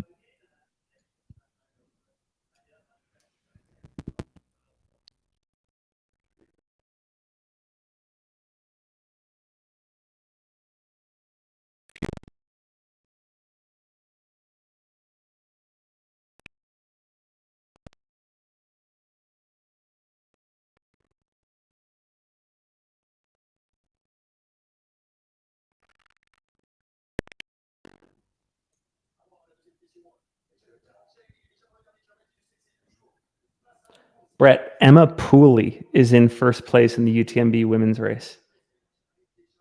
I've never heard this name before. You think that's correct?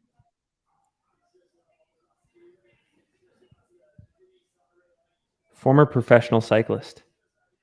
Solomon runner. Solomon Swiss. Solomon Schweiz.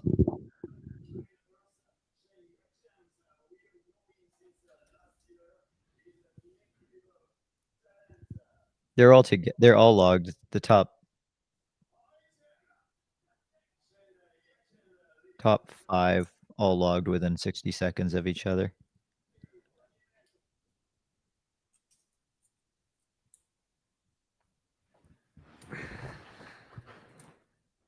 Okay, here's some fun ones. Amanda Basham, 12th through that first aid station. Leah Yingling, 14th through that first aid station. Taylor Nowlin, 15th through that first aid station. That's high enough up. Like, that's solid. Yeah. Here we go. So this is what a 6-minute victory for Albin. I think we were looking back at La Flégère and in Valor Seam, we were seeing more like a 3 to 4 minute spread. So put 2 minutes on him. Another 2, I should say. So one thing that I guess is really impressive about Shen's CCC here is not only is this his best result at a UTMB,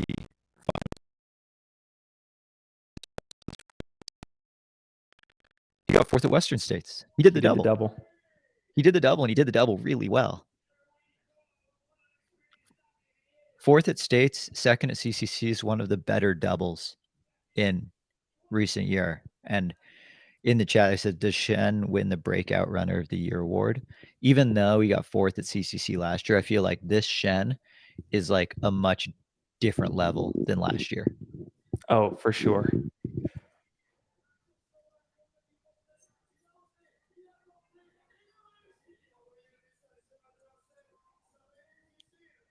Went from Auburn, California, straight to Europe to get ready for this race. So didn't even go home.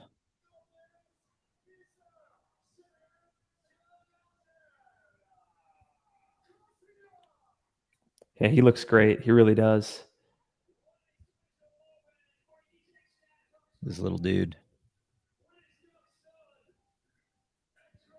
Again, just these people that have families, these dads and moms, makes you rethink what you can do in each day. Dude, to North race at a Face high 1-2 level. punch.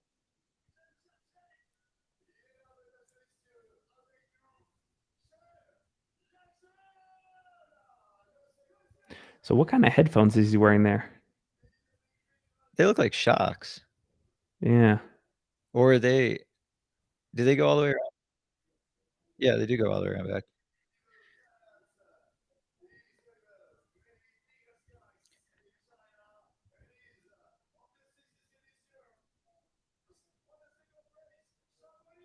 Come on, I want to be able to see the 3rd place come in before I leave.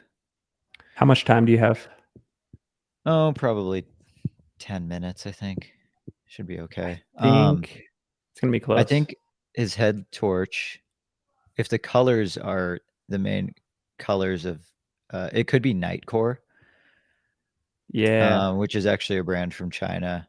But they do the black and yellow. I actually have a couple Nightcore headlamps. I really like them. They're some of the best value, like lumens per dollar you can get.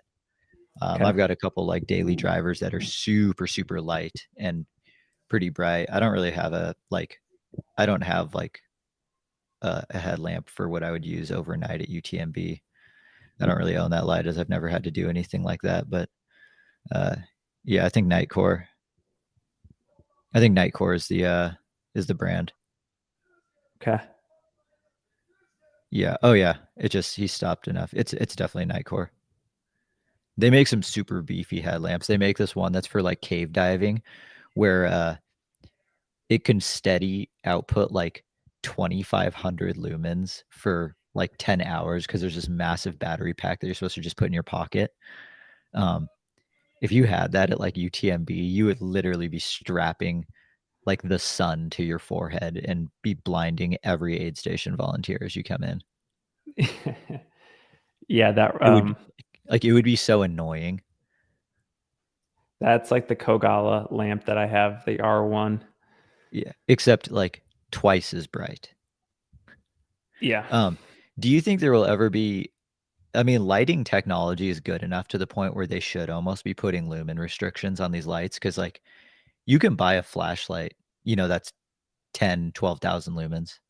And like where the like if you shine it in someone's face, like you will damage their eyesight. There's no rule saying I couldn't bring that with me to UTMB. At what point do they put lumens restrictions on these night races for the sake of safety for volunteers and stuff? Where do you draw the line? That's a great question. I mean, I don't think anyone needs more than 2,000 lumens on their forehead. That's excessive. Like, of course, it would be nice to have 5,000 lumens on their forehead, but like, Yeah. you're not putting yourself in danger by only having 2,000 lumens on your forehead. Coach Jason Coop with Shen there started working with Coop when he gained entry to Western States because he figured Coop has had great success at Western States. Why not hire a coach to figure out Western States, and taking it all the way through CCC now. Yeah, Coop has coached Katie Scheid to a second at Western, second at OCC, and then Shen here, fourth and second. Yeah.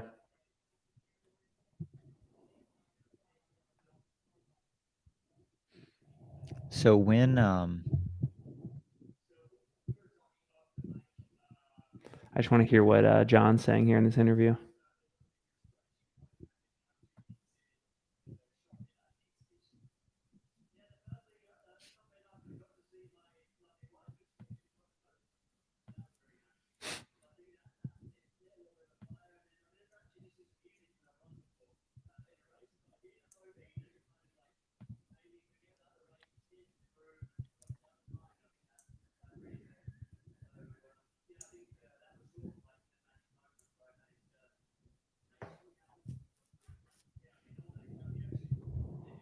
Gosh, that Flight Series gear from North Face is so nice.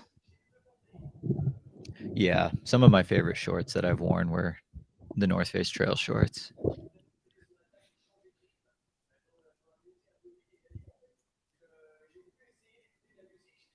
Who do we have eyes on? I think this is that Ingvild? Yeah.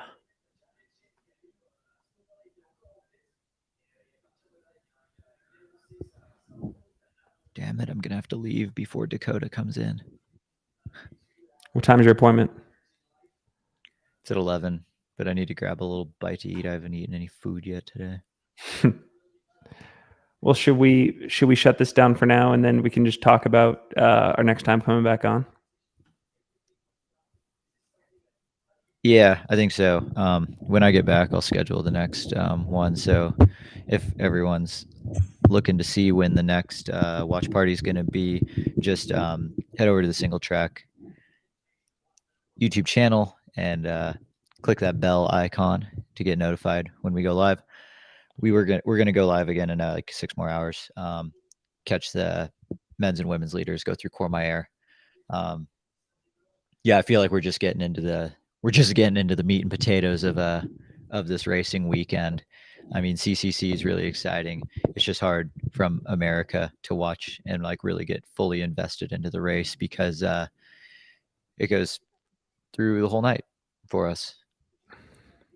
Yeah, I'm super stoked. I feel like this was a good. I needed to get my commentating conversation voice back, and this Whoa! was Don't say perfect. commentating. Not Watch commentating. party. Sorry, not commentating. Not My commentating. fan voice.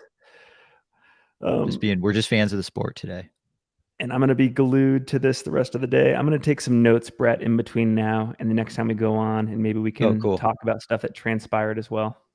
All right, yeah. So everyone, go get a run in. Keep the live stream going. keep that earbud in. Let us know if there's, everyone take some notes. Let's reconvene 6-hour recess because we're all runners here. 6-hour recess. We'll reconvene. We'll share notes, make our way too early predictions for who's going to win UTMB on the men's and women's side. Everyone grab a bite to eat, get those electrolytes, chug some ketones. We'll see everyone back. Especially ketones. We'll see everyone All right. back before Cormier. Peace, Brett. Have fun.